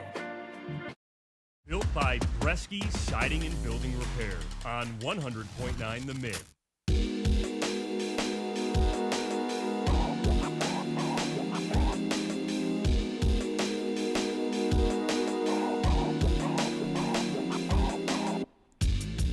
So we've been talking about Torkelson and how pathetic he's been this season. Just an atrocious first baseman offensively through the first 23 games of the season. But the good news is it's not like they missed out on some like incredible draft pick. Look, we were just talking about this during the break. Look at this draft from 2020 and how poorly this has worked out, the COVID draft. Kyle, you had it pulled up. There was, like, Torkelson might actually be the best guy that got drafted inside the top 10, and Crochet went 11th, but sure, a little different. Yeah, I mean, you look at this top 10, like, COVID draft in many sports was an odd one. Of course, in basketball, it has been widely known as one of the weaker drafts. Pistons also had a bad pick in that draft, too, so that's what makes it kind of tough. But, yeah, I mean, I'll just rip through this top 10. You got to be a diehard baseball fan to know how any of these guys' careers have gone. Spencer Torkelson 1, Heston Kierstead 2nd, Max Meyer, right-handed pitcher 3rd, Asa Lacy 4th, Austin Martin, a shortstop 5th. I remember him a little bit. Emerson Hancock, a pitcher 6th, Nick Gonzalez, a shortstop 7th, Robert Hassel, an outfielder, definitely plays for the Padres 8th, Zach Veen, an outfielder 9th for the Rockies, and Reed Detmers, who I think threw a no-hitter as a rookie for the Angels, like right away, and then it's just not really been much since. I think he's now a reliever, which is pretty hilarious. I mean, none of those guys, they've all had gotten to the bigs, so at least there's that. But, like, none of them are studs, not even close. In that entire first round, there's only 2 All-Stars, Garrett Crochet and Pete Crow Armstrong. And Pete Crow Armstrong didn't come along until, like, the very end. Right, know? And also was a part of a trade, like he wasn't even kept by the team that drafted him. Nor was he considered a top prospect for the longest time. Also, I think it's interesting when you look at this draft, look at how many college guys there are. Arizona State, Arkansas, Minnesota, Texas A&M, Vanderbilt, Georgia, New Mexico State. You don't get to a high school pick until pick 8. I feel like that's completely shifted, especially the way that the Tigers approach the draft. I just kind of imagine the Tigers are going to be picking high schoolers from this point forward in the first round. Well, and also you want to know why all these guys were college players, because no one played baseball in 2020. Like, they didn't have you would rather take the tape of a college player than that's right. These high school seniors didn't even play. So, Yeah. like, what's the tape you're taking? Their junior year? Like their travel ball stuff from the winter prior? Like, you just had to kind of bite your tongue and just say, you know what, we're just going to rock with the college guys, because what else do we have to look at? Definitely a crapshoot in this 2020 class. Like, you can make the argument that Torkelson has been the best guy out of this top 10, which is pretty odd. Yeah, and it's interesting. Honestly, like, of course, with Crochet sitting there at 11, it's easy to say, oh, it should have went and taken him, but in reality, that was probably never going to happen. I look at the Tigers, like, first-round picks right now. The last time they took someone out of college was Spencer Torkelson. They have not taken a player out of college. Actually, I take that back. Jace Young was out of college. Yep. But then since Spencer Torkelson, it's been Jackson Jobe, Jace Young, Max Clark, Bryce Rayner, and Jordan Yost last year, and the catcher Oliveto. Scott Harris has his guys. He wants to develop them from a young age. And honestly, I have no complaints about it at this point with how Kevin McGonigal has worked out. Yeah, Get totally. these guys early while they're plastic, while they're malleable, and shape them into exactly who you want them to be. And it's even like, you look at that 2020 draft, and then you look at each of the drafts post then. Like, the top of these drafts have been pretty, for Loaded. the most part, home runs. I mean, 2021, like, obviously Jackson Jobe was the pick of the Tigers and hasn't gotten a ton of opportunity yet to deal with injury. But outside of Henry Davis, like, these guys have been pretty good players. Jack Leiter, Marcelo Meyer. The 2023 draft is well known. Everybody knows that draft. Paul Skeens, Max Clark is there, Dylan Cruz, like, all these guys picked. It's just weird to think that you look at that draft compared to these past ones, and it's obviously the 2024 draft, by the way, is unreal. These guys are just hitting the bigs for the first time. Nick Kurtz is taken 4th. J.J. Weatherholt 7th. Connor Griffin went 9th in this draft. Jack Caglione is in the top 10. Bryce Rayner, of course, the Tigers pick here at pick 11. Hopefully he works out to be as good as all these other guys. How old was Connor Griffin when he got drafted, man? What is this guy, 16? He was born on April the 24th of 2006, so his birthday's here in 3 days. He's going to be 20 in 3 days. So this draft would have been 2024 June, so he would have been 17. That's crazy, man. I know that Maybe the even international 18, guys yeah. are a little bit older, but still, nonetheless. By the way, you hit it in news, but the Tigers' top pick from this year, Bryce Rayner, did just get called up to High A to go play in Grand Rapids for a while. I looked up his stats after I saw that he got called up, and it's not that impressive. You've brought this up a couple times. He's been hitting the ball really hard and hit it like 450 feet one of these days, but the actual like counting numbers themselves for Bryce Rayner, 167 average with a 575 OPS. I don't know. I'm not saying he shouldn't have been called up because these guys are obviously way more tapped into Lakeland baseball than I am, but just a little bit underwhelming raw stats. Not that means anything. Yeah, and honestly, like, I consider myself to be pretty tapped in. I'm not tapped in on all of these guys' numbers, that's for sure. I see some of the clips of Bryce Rayner on Twitter, and I'm like, oh, this guy must be mashing in Lakeland.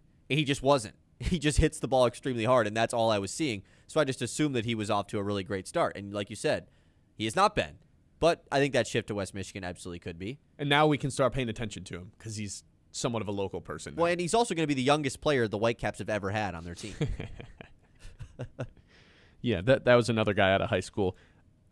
Should be an infielder. Who knows where he ends up playing, once he actually can make it to the bigs. But I don't know. Now I don't think it's crazy for him to – he'll probably just stay here all year. It's not out of the realm of possibilities for him to get called up to Double-A depending on how he's going. You look at this draft class, man, like a lot of these guys – I know Rayner had this season-ending injury, which plays into this, but, man, a lot of these guys are already in the bigs. Like, a lot of these guys are in the bigs and doing well. Now, there was a lot of college players drafted. Yeah, all those guys are college guys. I mean, Bryce Rayner was the second guy out of high school taken in this class, and guess who number one was? Connor Griffin, who was taken pick 9. The top 8 guys were all college guys, and they all rock. Like, there's a reason why they all got picked really high. Yeah, but you need those guys you expect to kind of fly up the farm system a little faster than the high school Yeah, guys. exactly. Which, like, I mean, Kurtz literally started his career. I think he was in the minors for like a month. And then boom, was on the Athletics. Like it was that quick. That's also the Athletics who need as much help as they could. But he's no doubt the best guy on this team, or out of this class, which is crazy. How the hell did Connor Griffin get drafted out of high school and now is already in the bigs? That's absurd. How do you fly up the farm system that fast? I guess that's just how crazy he's been. Like, especially going 9th. That's the weirdest part. If there was a high school guy that you knew was going to be up in the bigs that fast, that goes 9th in the draft, like, shout out the Pirates for snagging him, man. Nobody's saying the Pirates don't know how to draft. It's a good point. I mean, Paul Skeens kind of fell into their lap and everything. But remember, there was a big rumor. I don't know if you remember this at the 23 draft that they weren't going to take Paul Skeens. Because they weren't. They didn't want to pay him. Because of his bonus. His draft bonus was going to be way too much, and they wanted to draft a guy like Dylan Cruz who would have had a cheaper bonus. What's Dylan Cruz doing these days? He's on the Nationals. I don't necessarily know how good he is. And I mean, the guy that always gets brought up when you're comparing Max Clark is Wyatt Langford, who was out of Florida. Actually, I believe went to Cruz Texas. is injured currently because he has no stats for 2026 so far. So I think the Clark pick is actually working out just fine, even though Wyatt Langford, has been in the bigs for a while. And he's a big league guy, but I don't know, man. I think I'm fine with the slow burn Max Clark development, especially knowing that we got Kevin McGonigal just like was in a dead sprint at pick 37 to go.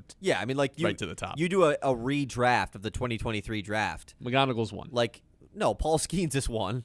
Let's hold our horses here a little bit. I got him confused. McGonigal's still probably 2. McGonigal's 2 or 3, but like the Tigers probably just pick McGonigal first if they do have him 3. So that's the cool part about this draft is like it's worked out for the Tigers where, hey, even if Clark doesn't work out to be great, you got McGonigal. But I think that's why I'm even more excited for Max Clark because Kevin McGonigal's so good. Yeah, the first guy worked out. I guess I don't really have any reason to think that this guy's not going to work out either, unless you are very adamant that you don't believe a baseball player can be good while he's wearing that many chains. 989-837-6125. Thanks for listening to the Ben Bosscher Show. We've still got the 11 o'clock hour presented by Yater Insurance on the way. You guys can watch us live on YouTube, see our bright smiles there, where they start at Scott Family Dental, where comfort, care, and clean teeth come in a standard. Locally owned by Brandon Scott, a native of the Great Lakes Bay region, the business is family-focused. They treat patients of all ages like ones of their own. From routine checkups to whitenings, crowns, and more, they've got the tools and the gentle touch to keep your smile shining.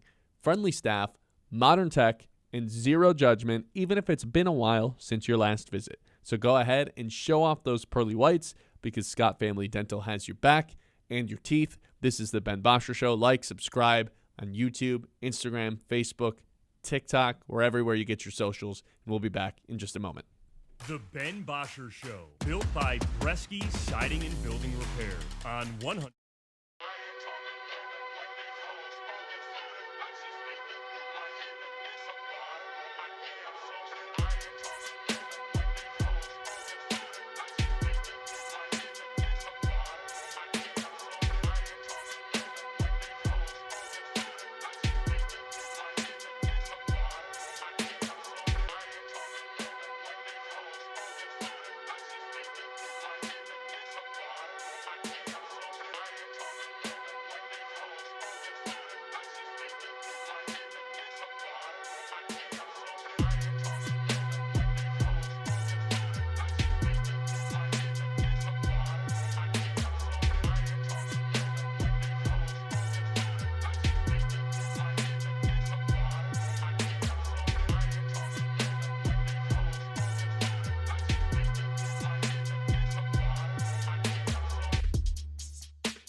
Saginaw Midland.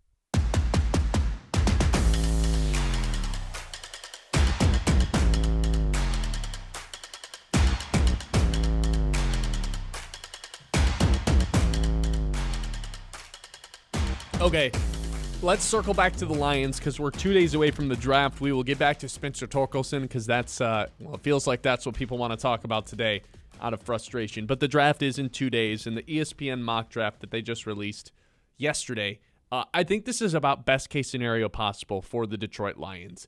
It puts Brad Holmes in a situation where if he doesn't take an offensive lineman, it's a complete and utter failure. Obviously, the Lions is backed up against a wall right now, to their own doing. But if the draft ends up playing out the way that ESPN has this mock draft, and by the way, this isn't a Mel Kiper draft, because I don't know if I can personally, for my own sanity, trust those with what happened last year. But Jordan Reed at ESPN did put together a mock draft. It goes Mendoza 1, obviously, Arvell Reese 2 to New York, Maui Noah, the offensive tackle from Miami, goes 3. And my immediate reaction is, oh boy, the offensive tackles are going to start falling now if Arizona's taking the first one off the board at 3. But the other guys, the other teams that are, a threat to potentially take a tackle early, They have Cleveland taking Carnell Tate. They have New Orleans taking Mansour Delane. They have the Giants taking Downs at 7. And then the next tackle is Spencer Fanu at 11. And then all of a sudden, Dallas skips out on an offensive lineman. The Rams skip out on an offensive lineman. Baltimore takes an offensive lineman, but it's Vega Iona, the offensive guard. Tampa takes a corner. The Jets take a wide receiver. And just like that, the Lions have their choice of whatever 3 offensive tackles they view as the highest. This one has them taking Monroe Freeling from Georgia. There's been a lot of smoke and a lot of noise around Caden Proctor and the Detroit Lions, the Alabama offensive tackle, who's just straight out of a movie, like an Andre the Giant type of dude. Stands at 6'7" and listed at like 360 pounds, just a behemoth of a human. And then Blake Miller, who is the most experienced of all of those guys as well, from Clemson, who's been a 3 or 4 year starter there. Just by far brings the most experience, probably the most day one ready. But Freeling, even with only a year and a half of experience, only brings all the upside, brings all the intangibles, and then Caden Proctor is just this. We deemed he's cryptocurrency. He could be the next best thing. He could be the best tackle in this draft, or it could be maybe this person's almost a little bit too big. If it gets to this point and the Lions have their pick between those 3 tackles because only 2 guys have been taken, they are in a situation where if Brad Holmes were not to take a tackle of those 3 guys that are left at 17, I am going to lose my mind and need counseling sessions on Friday during the show. It's that easy. It's rolled out red carpet for Brad Holmes to walk out. I know he doesn't actually make the announcement of who the pick is, but for Roger to walk out and crown Brad Holmes a genius once again, let Brad Holmes cook, because one of these tackles is going to fall right into your lap. It's unfumbleable. That's what it feels like. But then Brad Holmes sometimes is like, I've said that a time or two, Exactly. You know what I mean? Unfumbleable. It's happened before, Ben. It's happened to all of us. Look, all I'll say is, obviously, if this is the situation that goes down, yeah, taking an offensive tackle, it would not shock. Like, this should be the pick, and I think it will be, by the way. Like, I don't think we have to have the reaction of, what if they take a tight end in this spot? If this is how it goes down, where only 2 tackles go off the board leading up to pick 17, and no one trades up and gets in front of it, because that's what these mock drafts don't do. If the 3rd offensive tackle goes at pick 17, I would be shocked. Somebody's trading up and getting in front and getting their guy. That's going to happen if they continue to fall like that. But what about the scenario when there isn't just 3 that go, and there's 4 or 5 that go leading up to pick 17? Then are you going to put all your chips in on, I still don't care, they have to take a tackle no matter what? What if the 6th tackle off the board they just don't love? They just don't really like him as a prospect. You're saying if 5 go before pick 17? Then you've already failed. Or if 4 go before pick 17. Like, let's say 4 of them do, and the guys number 5 and 6 on the board, they just don't love him as prospects. They're just not their favorite guys. Then I would say they failed in getting their guy in the first place and not trading up and going to snag somebody.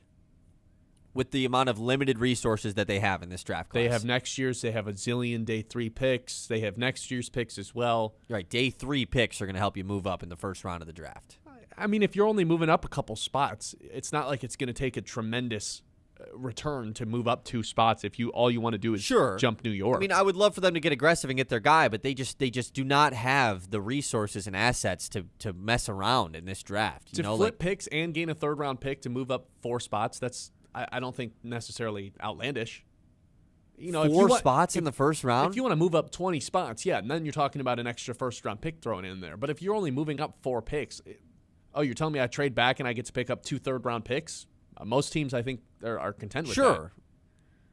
It's just, I just don't know how realistic that is, based off of they probably want to keep those picks for this draft. Unless you're trading all future picks in a potential trade. But if I'm a team, I want to get picks in this draft too. Mm-hmm. So I just think it's tough to put yourself in a spot where if they don't take a tackle in round 1, I'm just out on everything that they do. I mean, it's what we all want, no doubt about it. It's what they need as well, but they can't control what the other teams do. I think I'm okay cornering myself into I'm aware of that. Into the corner. It's not the right mindset to have, but with the way that this offseason has went, with the Taylor Decker not retiring and then abruptly being cut and released, with the way that fell apart as well, this is the missing piece to the Detroit Lions. People ask me all the time, do you think the Lions are Super Bowl contenders? I don't know. Who's playing left tackle? If we know the answer by the time Friday's show rolls around after Thursday night's draft, I feel like I can say yes. If the answer is still we don't know by the time Friday rolls around, I don't be shocked if I am not ready to deem them Super Bowl contenders and more so fringe playoff contenders, but it feels like it might be mostly the same from last year with an upgrade over Graham Glasgow because I think Cade Mays is just better than him, and that's maybe the more important spot than left tackle considering Goff was under pressure up the middle all season last year and they couldn't run the ball between the tackles. Maybe it's more important, but I don't know. Protecting Jared Goff's blind side also seems equally as important. Maybe they just moved Sewell there, but then who's playing right tackle? I'm just surprised that you are like still counting in the. Well, I'm not going to be mad if they take a guard. If they take Vega, I'm not going to be pissed. But like that, it's no different than them taking an edge. Who is playing left tackle? You know, like that is the question. I think the answer literally becomes Larry Borum. Right, and then like, what are we doing? We're not excited about that. We're not excited about that, but I am tremendously excited about Vega Iona if that's who they end up taking. I would much rather have Christian Mahogany be the left guard with a different tackle other than Larry Borum than the reverse of that. Than drafting a first-round guard and it's Larry Borum with you. playing. I'm with you. If you do take the Vega fella from Penn State, all of a sudden you are looking at four guys who you know are foundational parts to the offensive line for the next 3 seasons plus. Then it's only finding one more piece to complete it. The most important piece, yes. Mostly, yeah. Unless, if they move Sewell over to the left. Sure. But you and I have made the case. I don't think either of us want that to happen. It's not that I don't want it. It feels like something that they're just doing just to do, rather than, okay, if you draft a guy that played right tackle in college, sure, then I can get behind it. Yeah. Like I could totally get behind it. I think for me, it's just I'd rather keep Sewell and Ratledge next to each other.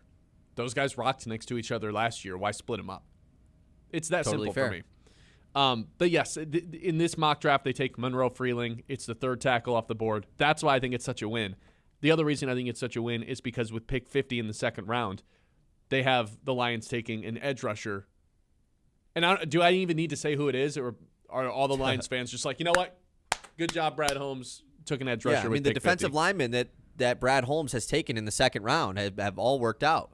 Levi Wunzurike, Josh Pascal. Yeah, so I think it does matter who it is. It's fair. Because the track record isn't great. I think you're right. But just from a simplistic, casual Lions fan who's not all the way tapped in, I hear edge rusher and tackle in the first 2 rounds. I'm thrilled. In this case, they take Michigan edge rusher Derek Moore, who had 10 sacks last season, who all the Michigan fans are going to be thrilled about. Then you have 2 different Michigan guys on the defensive line. I think that's cool. Sounds fun. We talked about it the last time. An edge rusher of Michigan went to Lions, worked out pretty well. So I wouldn't hate it. I wouldn't hate it either. So if this is the way that it worked out, Monroe Freeling at 17, Derek Moore at 50, I'd honestly give that A- grade. I would have no complaints. Is it number 1 best case scenario? That's realistic, obviously. Of mock drafts that I've seen, yeah, I would say so. How much stake do you take into the mock drafts? Not a lot. It helps me learn the prospects. Yeah, no, I'm not like saying you're wrong or right for doing it. I'm just wondering, like how use much it to help me learn the prospects. Okay, I don't necessarily. but you don't use it as a tool to be like, this is how the draft should go. With McShay's, yes, I do. Like if the draft doesn't go this way, the GMs are wrong. No. I don't think that way.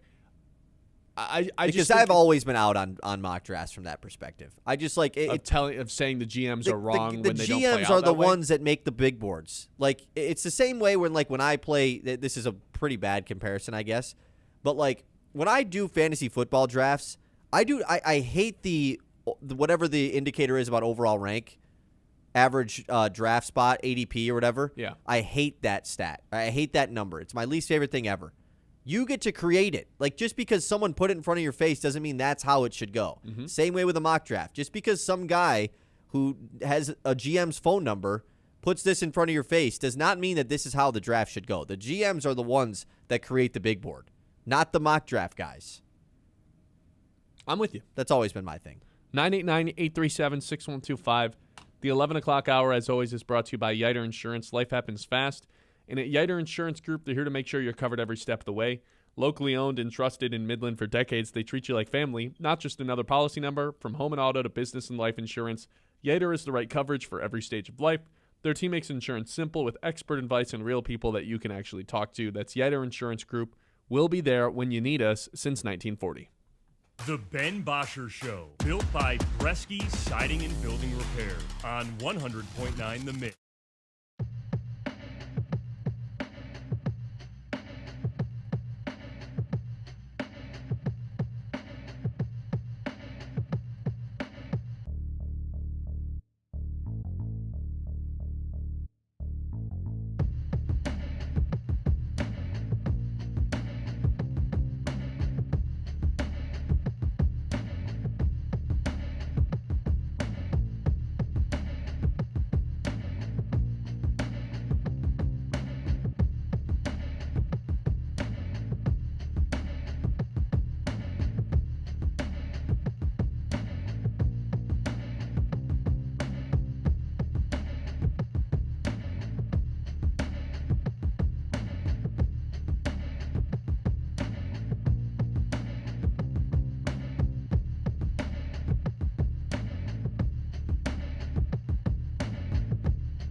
Stat of the day. Spencer Torkelson, 225 slugging, ranks 177th of 185 qualified hitters so far this season. In other words, this guy's providing the Tigers essentially nothing in their lineup as, for the most part, an everyday player. He's had 2 off days. Colt Keith has played first base both of those days. Yesterday was an example of one of those days. But he still found his way into the lineup in the 9th inning, pinch hitting for Colt Keith, who A.J. Hinch just refuses to let go against lefties. There's 2 things that I'm not furious over, because I'm not going to sit here and yell into the microphone today about it, but are truly bothering me and keeping me up and causing me to think about this way more than I probably should throughout the course of the day. It's the fact that they will not give Colt Keith the opportunity to hit against lefty, and not having him start against Lefties is one thing. That's A.J. Hinch kind of owning the team and being the identity of the team. As I stated earlier, I think this is A.J. Hinch's team for the time being until Kevin McGonigal's ready to take on a more of a leadership role, but it's hard for a rookie to do that. But I don't think it's ever been Riley or Torkelson or even Scooble's team for that matter. This is an A.J. Hinch-led team. It's his identity. And his identity says Colt Keith is just never going to play against the lefties. Fine. I'm upset about it, but I can live with it. It's frustrating, but I can live with it.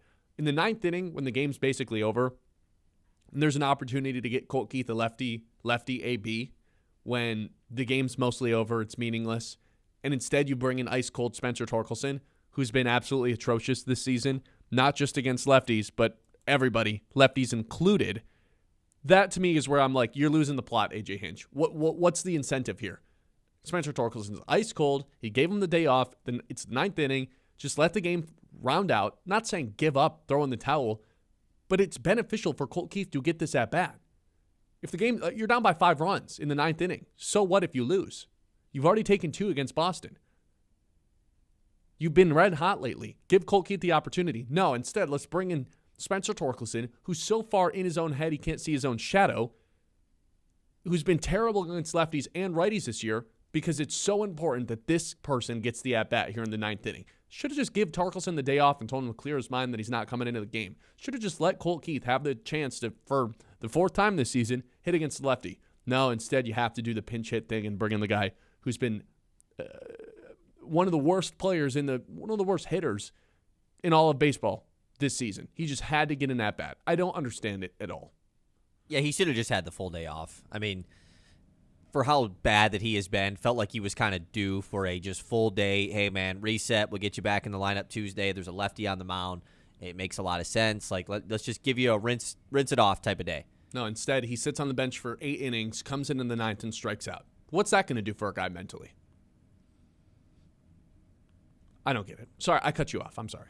No, I'm just saying, like, it's frustrating that Torkelson is just continuing to be one of the few key members of this lineup.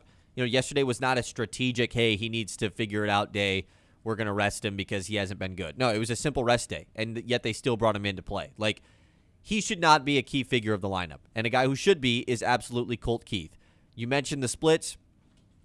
It's easy to just think, oh, lefties, they're not that good against lefties. Whereas Torkelson, yeah, he's good against both. Well, he's not. The numbers do not suggest that. Not good against either. Colt Keith's numbers in 2026, you can't really suggest anything because he's had 3 at-bats against lefties so far this season. Yeah, he's 0 for 3, so sure, you could say it's been bad. 3 at-bats, are you kidding me? Come on. This guy's been good overall this season. He deserves to get the at-bats against lefties, and it's maybe less of that and more of Torkelson just shouldn't be an everyday figure in this lineup. He can't be right now with the way he's performing. It's pretty tough to flip-flop the first baseman, though, you know? Like, usually you just have a mainstay at first base. I mean, like, it's first the last base. Time the Tiger, I know, but like it's usually not first base by committee, right? Most teams just have a first baseman locked. Yeah, because it's a premium position from a hitter standpoint. Yeah, and we have the worst guy in the league right now. I mean, I don't think that's that big of a deal. They clearly didn't mind it when they wanted to move Colt Keith to first base in the first place. You know, like, to be clear, you're saying it's not a big deal to move on from Torkelson? No, it's just not a big deal to like have different guys playing first base every day. Like, it's first base. It's not like it's shortstop. Yeah. I almost wonder if, like, I don't know, does Matt Vierling have any experience at first base? I think he does. I actually was, because there's been a good amount of conversation on Twitter about Spencer Torkelson. You know, I saw someone suggest, well, they should just send Tork down and call up Max Clark. That's not how it works. Well, then who's playing first base? You know, and like there was some suggestion about. I mean, Zach McKinstry certainly has played first base. He's not an ideal first baseman, but that's just kind of his whole thing. You know, he can play anywhere. I'm pretty sure Vierling has a little bit of first base experience. The tough part is last year, their lefty killer Andy Ibanez had the ability to play first base. Forgot about that. Whereas the lefty killer this year, Jahmai Jones, is a DH, all-time DH. You know, like, you really can't even play outfield. He's that bad, but he's been pretty good lately, so I'm not going to trash on Jahmai Jones. But, yeah, they just don't have a lot of other options at first base outside of Torkelson and Keith. Yeah, Vierling's played a lot less at first base than you would think. Yeah, but I think 12 he's played games there in his I mean, entire career. But in general, I mean, he has played there. Like, that's everyone else on the team probably has never played first base outside of McKinstry. Do you think Dingler could at his off days? No, that's dumb. The No? everyday catcher should never play another position. Okay, like that's you're, fair. Yeah, like DH is, and that's it. It's really just Keith and then Briseño when he's healthy, but Briseño hasn't played a lick of minor league baseball this year because of the preseason shoulder surgery. So it's going to have to be a wait and see on that one, because even if he comes back, when he comes back, he's going to need some time in the minors before we're ready to just call him up. He's really only being called up right now out of necessity, or like we're thinking about him out of necessity rather than knowing he's ready. And he's certainly not ready. I mean, he just isn't ready. You know, he spent half the season at AA, never played AAA, and he hasn't had an at-bat yet this season. So, like, didn't matter for one of the guys. different. I think it's different, but sure. I know. There's just I've said this before. The Tigers cannot wait around for anybody this year, and right now Spencer Torkelson is not carrying his weight. In fact, he has ankle weights on himself right now, and it feels like the Tigers are dragging him along. And at this point, like, we're approaching a territory to where we're almost giving him charity ABs. He's in the lineup every day, so it's kind of weird to think about it like that. But, man, you look at his numbers versus every other first baseman in Major League Baseball. Really anybody else on the Tigers. Congratulations on drawing a bunch of walks, dude, but we need you to hit home runs. That's what first basemen are meant to do in the starting lineup. He's a net negative defensively, and if he's not hitting home runs, or doubles for that matter, he has 3 of them the entire season, in 67 at-bats, you're not carrying your weight, and that's not good enough in a season in which the Tigers are all in on winning a World Series to where you're losing your best player after this year anyway. It has to be an all-in season. Spencer Torkelson has not been a part of that this year.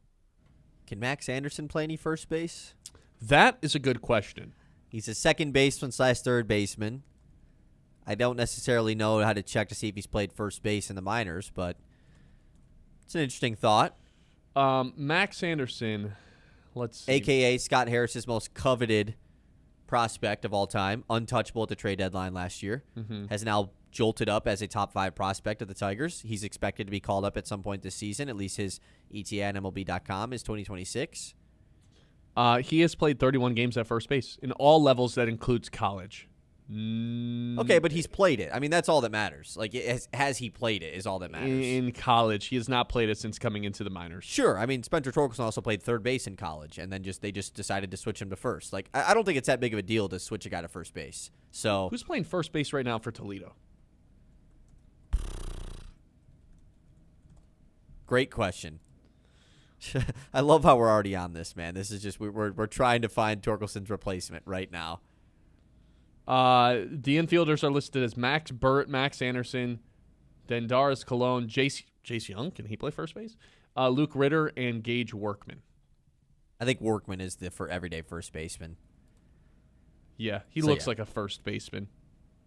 AKA right now, there just is no other option other than Torkelson, unless it's Colt Keith first full-time first base, and then third just becomes the rotation that we thought it was always going to be. That means you'd have to just basically be flopping McGonigal and Vierling and Javi at third base, and McKinstry when he's healthy. McKinstry would play a lot of third once he comes back, and Hao Lee obviously now can just play it for now. It's interesting. We'll see. We'll see what ends up happening. Let's go to the Mint messages here. Andrew texting in saying, Am I the only one who really wanted to see Pete Alonso come to Detroit, even though Torque had a good year last year? My thought was minimum either one. My thought was at the minimum either one could have been DH if they were both hitting. I'm telling you what, Pete Alonso's not on the minimum. He's making a lot of money. Yeah, but like the thought process there makes sense. It felt like upgrading at first base was one of the few spots that coming into this season you could convince yourself of. There wasn't a lot of other spots that I thought the Tigers like realistically could upgrade at, which sounds weird to say because there was, but realistically, was it going to happen? I don't really necessarily think so. Yeah, I think in hindsight, Scott Harris, myself, every Tigers fan maybe ignored first base a little too much this offseason and didn't think of it as a need, when in reality, maybe we could have been a little bit better at seeing this coming. Not this. What this version of Torkelson's has been is by far worst case scenario, plus probably even worse than that so far this year. Worst case scenario, even worse. Yeah. Ooh. It has been Yikes. that rough. But we probably could have done a little bit of a better job understanding there was going to be a little bit of a setback for Torque this year. I don't think anyone would have thought this, though. No, certainly not. 989-837-6125. Let's hit the news and our 3 traditions when we come back. This is the Ben Bosscher Show. I'll tell you what, teeing up at Sandy Ridge, that's the place to do it here in Midland. The hidden gem that's just way too good to stay a secret. Now featuring a brand new clubhouse, part lounge, part hangout, all class, perfect for cooling down or talking smack after 18. I think my favorite hole on the course is hole number 6. It's a par 5. I always splice. Splice. What? Just slice. Slice. I always slice. My balls go to the right. It's like this wide open. If you hit it to the left, you're going OB, but the right is wide open. It's a par 5. If you have a great iron shot, you got a chance of hitting it onto the green on your third hit, your third stroke. It's my favorite hole in the course. You? I kind of like hole 7 right after, the one where you can't see. You got to ring the bell on it, that short par 4. Holes like that are always fun, man, because it's tricky, but it's pretty open too. As long as you don't pull it left into the woods. Book a tee time, plan your outing, or just stop by and pretend you know how to read a green. That's Sandy Ridge Golf Course, the hidden gem that's way too good to stay a secret. The Ben Bosscher Show, built by Bresky Siding.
Siding and Building Repair on 100.9 The Mid.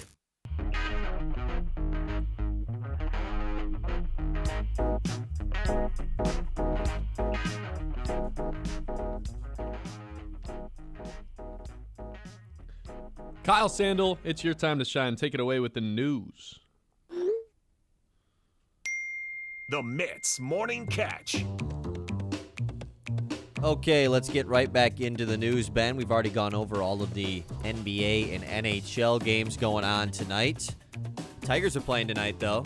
On Yes, top of they that, are. 6:40 first pitch, starting a 3-game series with the Milwaukee Brewers. For the Tigers, it's Kiter Montero on the mound, going up against Kyle Harrison, a lefty. Bam! What are you looking for tonight? Spencer Torkelson to hit a home run. Challenge impossible. Kyle I'm Montero on the intrigued. mound, it'd be nice if he could give us 5 innings. 6 innings would be incredible. He's been really solid in his 3 starts so far with the Tigers. That third start was just so bizarre, though. The double rain delay and then the umpire delay, just a weird game in general. So if he could provide the Tigers with another 6 innings today, all of a sudden, I do think we're facing somewhat of an awkward conversation of, should it be him? Should it be Verlander as the 5th starter? Kiter continues to stack these awesome starts while Verlander's out. It becomes a topic for sure. Spencer Torkelson plus 710 to hit a home run tonight, I'm all good. if that interests you at all. It is Dinger Tuesday, though. Yeah, Kyle Harrison, a lefty, has been pretty good so far this season for the Brewers. In his career, he's been pretty up and down, playing for multiple different teams. But this year in 3 starts, he's got a 3.07 ERA, so with a 1.09 whip. Been pretty good, but the Tigers have been, I think, pretty good in these games they've faced the lefties as of recent. So hopefully they can continue that today. I mean, they lit up Garrett Crochet, so hopefully they can do that as well. Speaking of yesterday's game against a starter for the Tigers, let's look at the Covenant Healthcare and Orthopedics Sports Medicine Injury Report. Sonny Gray just randomly left that game yesterday with hamstring tightness for the Red Sox. Of course, it turned it into like a de facto bullpen day for Boston, and it kind of didn't matter because the Red Sox offense was able to propel them to a win. But yeah, that just kind of happened randomly. Like in the 3rd inning, Sonny Gray just gets pulled out of this game, and Tigers had to face the Sox bullpen. Yet they couldn't get enough runs. Yeah, and then they pinch hit Spencer Torkelson. They did do that. AJ I'm Hinch happy should you face mentioned that. misdemeanor charges for that, honestly. Just like a truly Right. one of the most insane moves AJ Hinch has ever done. That's right up there with pinch hitting Riley Green.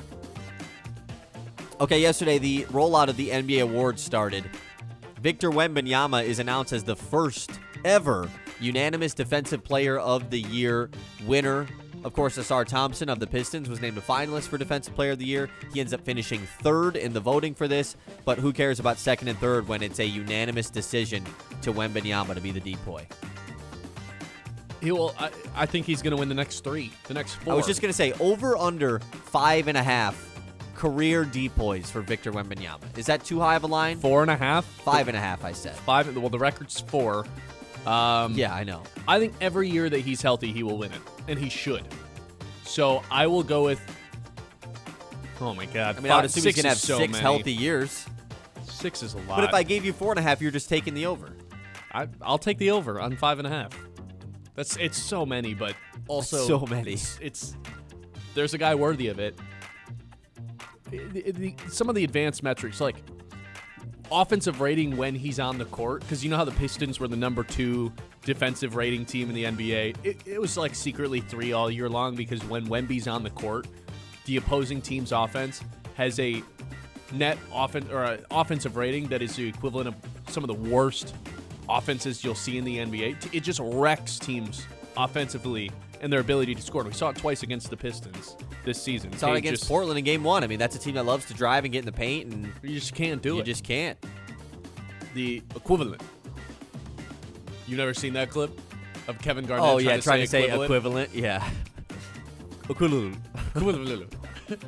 Yeah, that one's pretty good. Okay, continuing on here in the news. The transfer portal in college basketball closes today, but it's just the entry window that closes today. So up until midnight, about 12 hours left for these guys to enter the transfer portal. You can still commit and take visits up until, I think, right at the end of April, early May is when the portal officially closes for guys to actually go on recruiting visits and stuff like that. But today is the last day that you can enter the portal. And I don't know if you've been seeing this trend, Ben. A lot of guys that have no more eligibility remaining, they're 4-year players that are out of a 5th-year option, have been entering the transfer portal in the last day or two, and I'm assuming it's going to continue today, on the hopes that this whole 5-year college basketball eligibility proposal that has been talked about over the last week or so comes to fruition. So players have been entering the portal, like a Trey Holloman, who used to play at Michigan State, finished his final year at NC State. He entered the transfer portal the other day because he thinks maybe this is going to happen and he can go play somewhere else for this 5th year. We'll see what happens, but they're just it's like a why not kind of thing because you have no eligibility left. Sure, I mean, I'll enter the transfer portal. See what happens. See what happens. If I don't end up playing basketball next year. Keep your options open. That's what they say. Right, exactly. But we'll see. Michigan State still has no players to enter the transfer portal. This does not mean that Adaimara and Merez Johnson have to make their decisions as far as if they're going to go to the NBA draft or not. They still have plenty of time before doing that. But just interested to see if any other players, because MSU has no guys entering the portal, which means if they want to bring anybody in, I mean, they already have like 13 guys on roster for next year. So that's pre-walk-ons. Yeah, they don't need to add anybody in the portal. They've got their guys. I mean, they can't add guys. They have too many guys on the roster. Why would they? There's no point. We got our guys. We'll keep developing them. Okay. I don't think you understand what I'm trying to say, but whatever. They can't add anybody via Let's the move portal. on. That's what you're saying, let's right? move on. ESPN Jeopardy is potentially coming, and Joe Buck is going to host it. This sounds pretty fun. This does sound pretty fun. I would totally watch this. It's just got to be sports trivia, right? That's It's all basically it is. it's just sports Jeopardy. Yeah. If this was like a nightly show on ESPN, I would be kind of down for if ESPN did this. They've been kind of getting a lot of flack over the last year or so. This would be a cool move.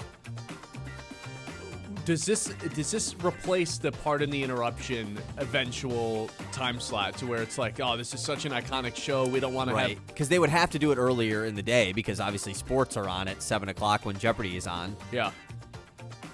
Unless it was like strictly a once-a-week show. Maybe it wasn't a daily show like Jeopardy is, and they did this on like a Friday night kind of thing when there's not a lot on the NBA. It have to be a daily programming thing. That's the only way to get this stuff to work. But when would it go? When would it be on? It'd have to be on at 5 right now. I guess it could be on at like 5 or 6. I think part of the interruption is from 4:30 to 5.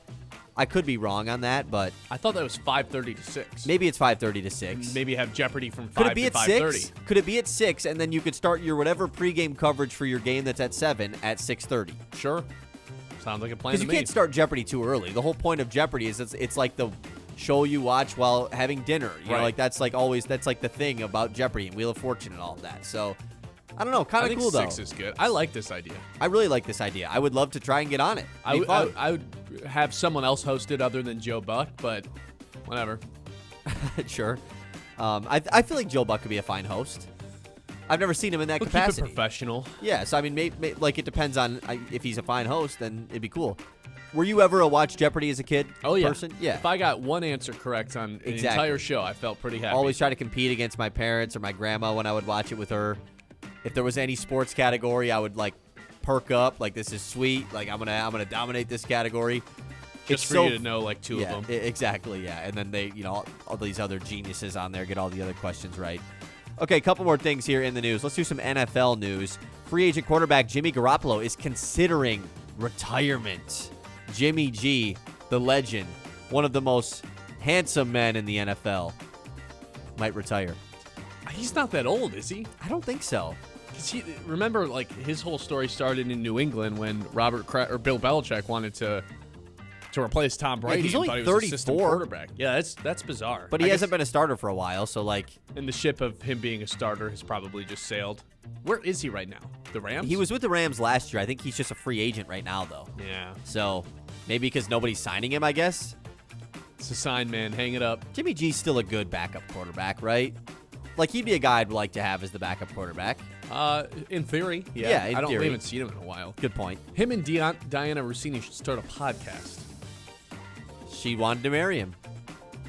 Speaking of guys that are retired, Odell Beckham Jr. worked out for the Giants this week. OBJ, return to the NFL? Return to the team that drafted him? I think the this one-handed catch guy? My guess would be OBJ hits up the Giants. hey, I want to work out with you. I feel like I can still play football. And they have a meeting and are like, this guy wants to like come run some routes for us. Fine, I guess it'll be a good PR move. Yeah, we don't really want to burn this relationship, so sure. Odds of Odell Beckham ever playing another snap in the NFL? Actually playing a snap? Yeah, I'd say like plus High. 1,000. Yeah, but I think And I would I not could take see it. him like being on a preseason roster or something. I could see that, but actually making the team and then getting on the field, no. Yeah. Yeah. Plus 1,000, and I wouldn't. I like even take OBJ it. though. I think we all liked OBJ. Yeah. All right, 989-837-6125. We'll do our 3 traditions to close out every show. When we come back, this is the Ben Bosscher Show, and we are live on 100.9 The Mitt. If you've got boring floors, a sad shower, Premier Tile and Stone is here to rescue your surfaces from the snooze zone. These folks, they turn tile into art. I'm talking about kitchens, bathrooms, backsplashes, fireplaces. If it holds still, they'll tile it beautifully. Locally owned in Midland, but their work looks like it belongs in a magazine that charges $15 an issue. Giant selection of fancy stuff. I'm talking about porcelain, ceramic, natural stone, and materials you probably can't even pronounce, but you're going to love them. Stop dreaming and start scheming. Visit the showroom and let your inner interior designer run wild. That's Premier Tile and Stone, where your floors get fabulous and grout gets glorious. The Ben Bosscher Show, built by Bresky Siding and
Bresky Siding and Building Repair on 100.9 The Mid.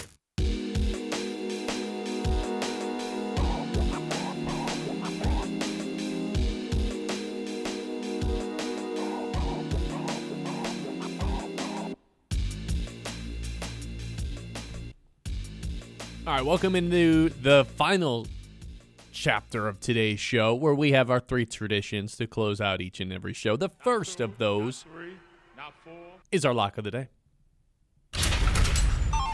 Lock of the day. You better lock it up. No, you lock it up. Lock it up. Lock it up. Lock it up. Okay, yeah, it's been real bad. Kyle, go ahead and update the people on how this thing's been going. Off to a consistent trend. We're talking about Spencer Torkelson has been consistently bad. Okay, yep. Consistently bad, man. Just hitting on Wednesday's lock of the day for about 5 weeks in a row now. That means no hit on Monday. Jokic did not score 30 points. You're about 12 units down all time in 2026. You're about 8 units down in April. Yeah. When in doubt, you got to lean on the greats.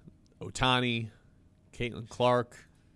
Another one comes to mind, and that is LeBron James. Ohtani, Caitlin Clark, first 2. All right. So I will be taking LeBron James to hit 2 3-pointers today in their game against the Houston Rockets for minus 106 odds. Game doesn't start till 10:40. That's pretty unfortunate. However, I feel like LeBron can kind of smell blood in the water. They got game 1.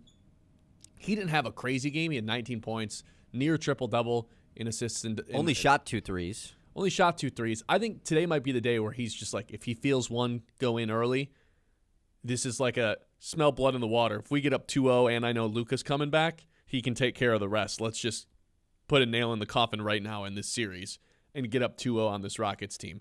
I think LeBron's a little bit more aggressive in the scoring department today.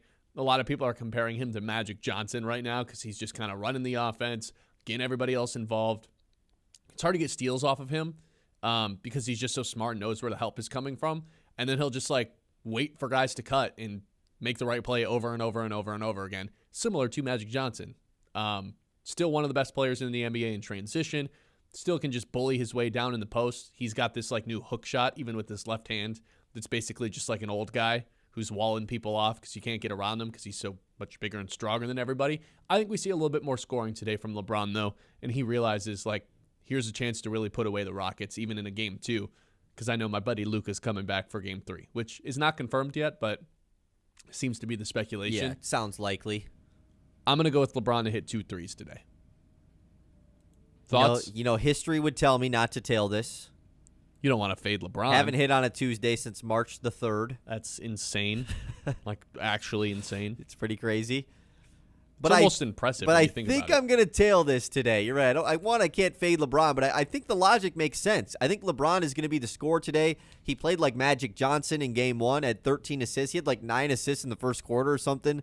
I think this is going to be a different game because the Rockets are going to force him to play a different style of game. Either way, I think he's going to score more today. The points are going to be up. The shot attempts are going to be up. And I guess that could correlate to the threes being up too. So, sure, why not? I like it. LeBron James, that's the lock of the day. Lock of the day. You better lock it up. No, you lock it up. Lock it up. Lock it up. Not 2, Lock it up. Not 3, not 4, not 5, not 6, not 7. One of the more ridiculous statements we've ever had. What's crazier, NBA him doing say. him doing that, or Jaylen Brown in that Taylor Rooks interview saying, "How many rings do you think you're gonna have in 6 years? Probably, at least 5 or 6. Probably right, that right, one. Yeah, at least 5 or 6 rings in the next 6 years. Right. At least LeBron was a multiple-time MVP. They just assembled something. Yeah, LeBron still had 0 titles going into that as well. Yeah. I will go with next tradition being the game of the day. Game of the day. It's so tough, man. I think it has to be the Lakers and the Rockets, the NBC game. We made a rule yesterday. What's the rule? It's too late. If you're not going to watch, it's your game of the day. Yeah. If you're not going to watch it, it can't be game of the day. I am 100% going to watch the beginning of this game. And then, but is there a world where you watch it all? No. It's there's too late. There's it's no on world, too late. even if it's awesome. It's the number one game I'd want to see. Yeah, I agree with you, but I also think there's no world. Fine, then I'll go with Do you want to watch Jason Benetti call an NBA basketball game on Peacock? which game is that?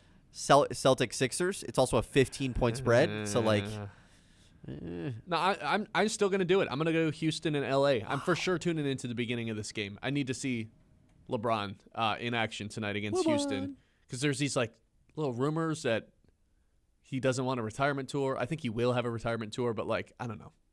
I just want to bask in the glory of one of the greatest of all time. So I'll be watching this tonight. yeah, I'm gonna try my best to watch a good amount of this. That's what I'll call. Because I don't even think I'm gonna get through a half. I'm gonna be honest. It's gonna be past 11:30 by the time this game's at halftime. Probably. And I'm asleep at that time every single night. Like, Now when LeBron's playing, though, get the Red Bulls out, get the popcorn, get the candy. So let's say the this. candy. Theoretically, LeBron's this would never happen because it's, let's say, second round, they're still doing these 10:30 starts, and it's like Game 7. LeBron James has a chance to go back to the conference finals. I think that's where I'm like, yeah, I'm staying up the entire time. There's no way I can miss Of course. this. I mean, Game 7 of this series I would watch if it was 10:30 at night. Yeah, that's It's true. a Game 7. I'm checking this right now. Like, all throughout next week, we got 10:30 starts everywhere. Yeah, it's So tough. man. Why It's can't so it be tough. 10 o'clock? Even that half hour difference is monumental. It's because they're both on NBC, and the first game's at 8. They should be 7:30 and 10 or 7 and 9:30. I don't understand why this is like Because they off want the table. people to watch Peacock for an hour. That's why. I want to be able to watch the games at all. I'm with you. Too late. Okay.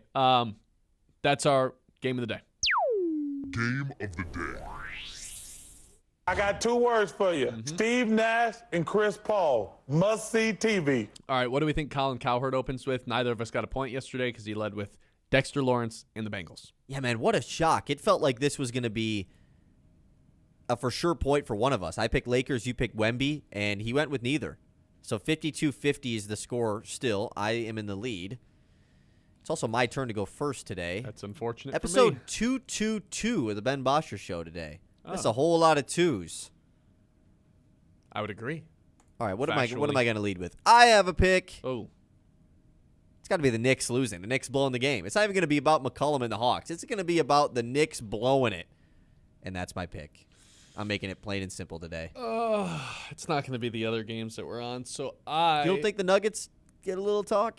Jokic, Timberwolves, Anthony Edwards. No, I think he's more likely to open with LeBron. Just playing tonight. LeBron plays tonight. I will go with the NFL drafts. Do I have to be more specific? No. But it has to be about the draft. It can't be about, like, a team.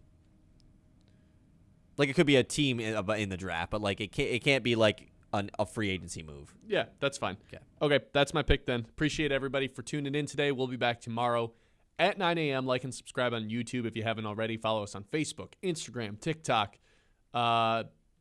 And those are all the pages. The Ben Bosscher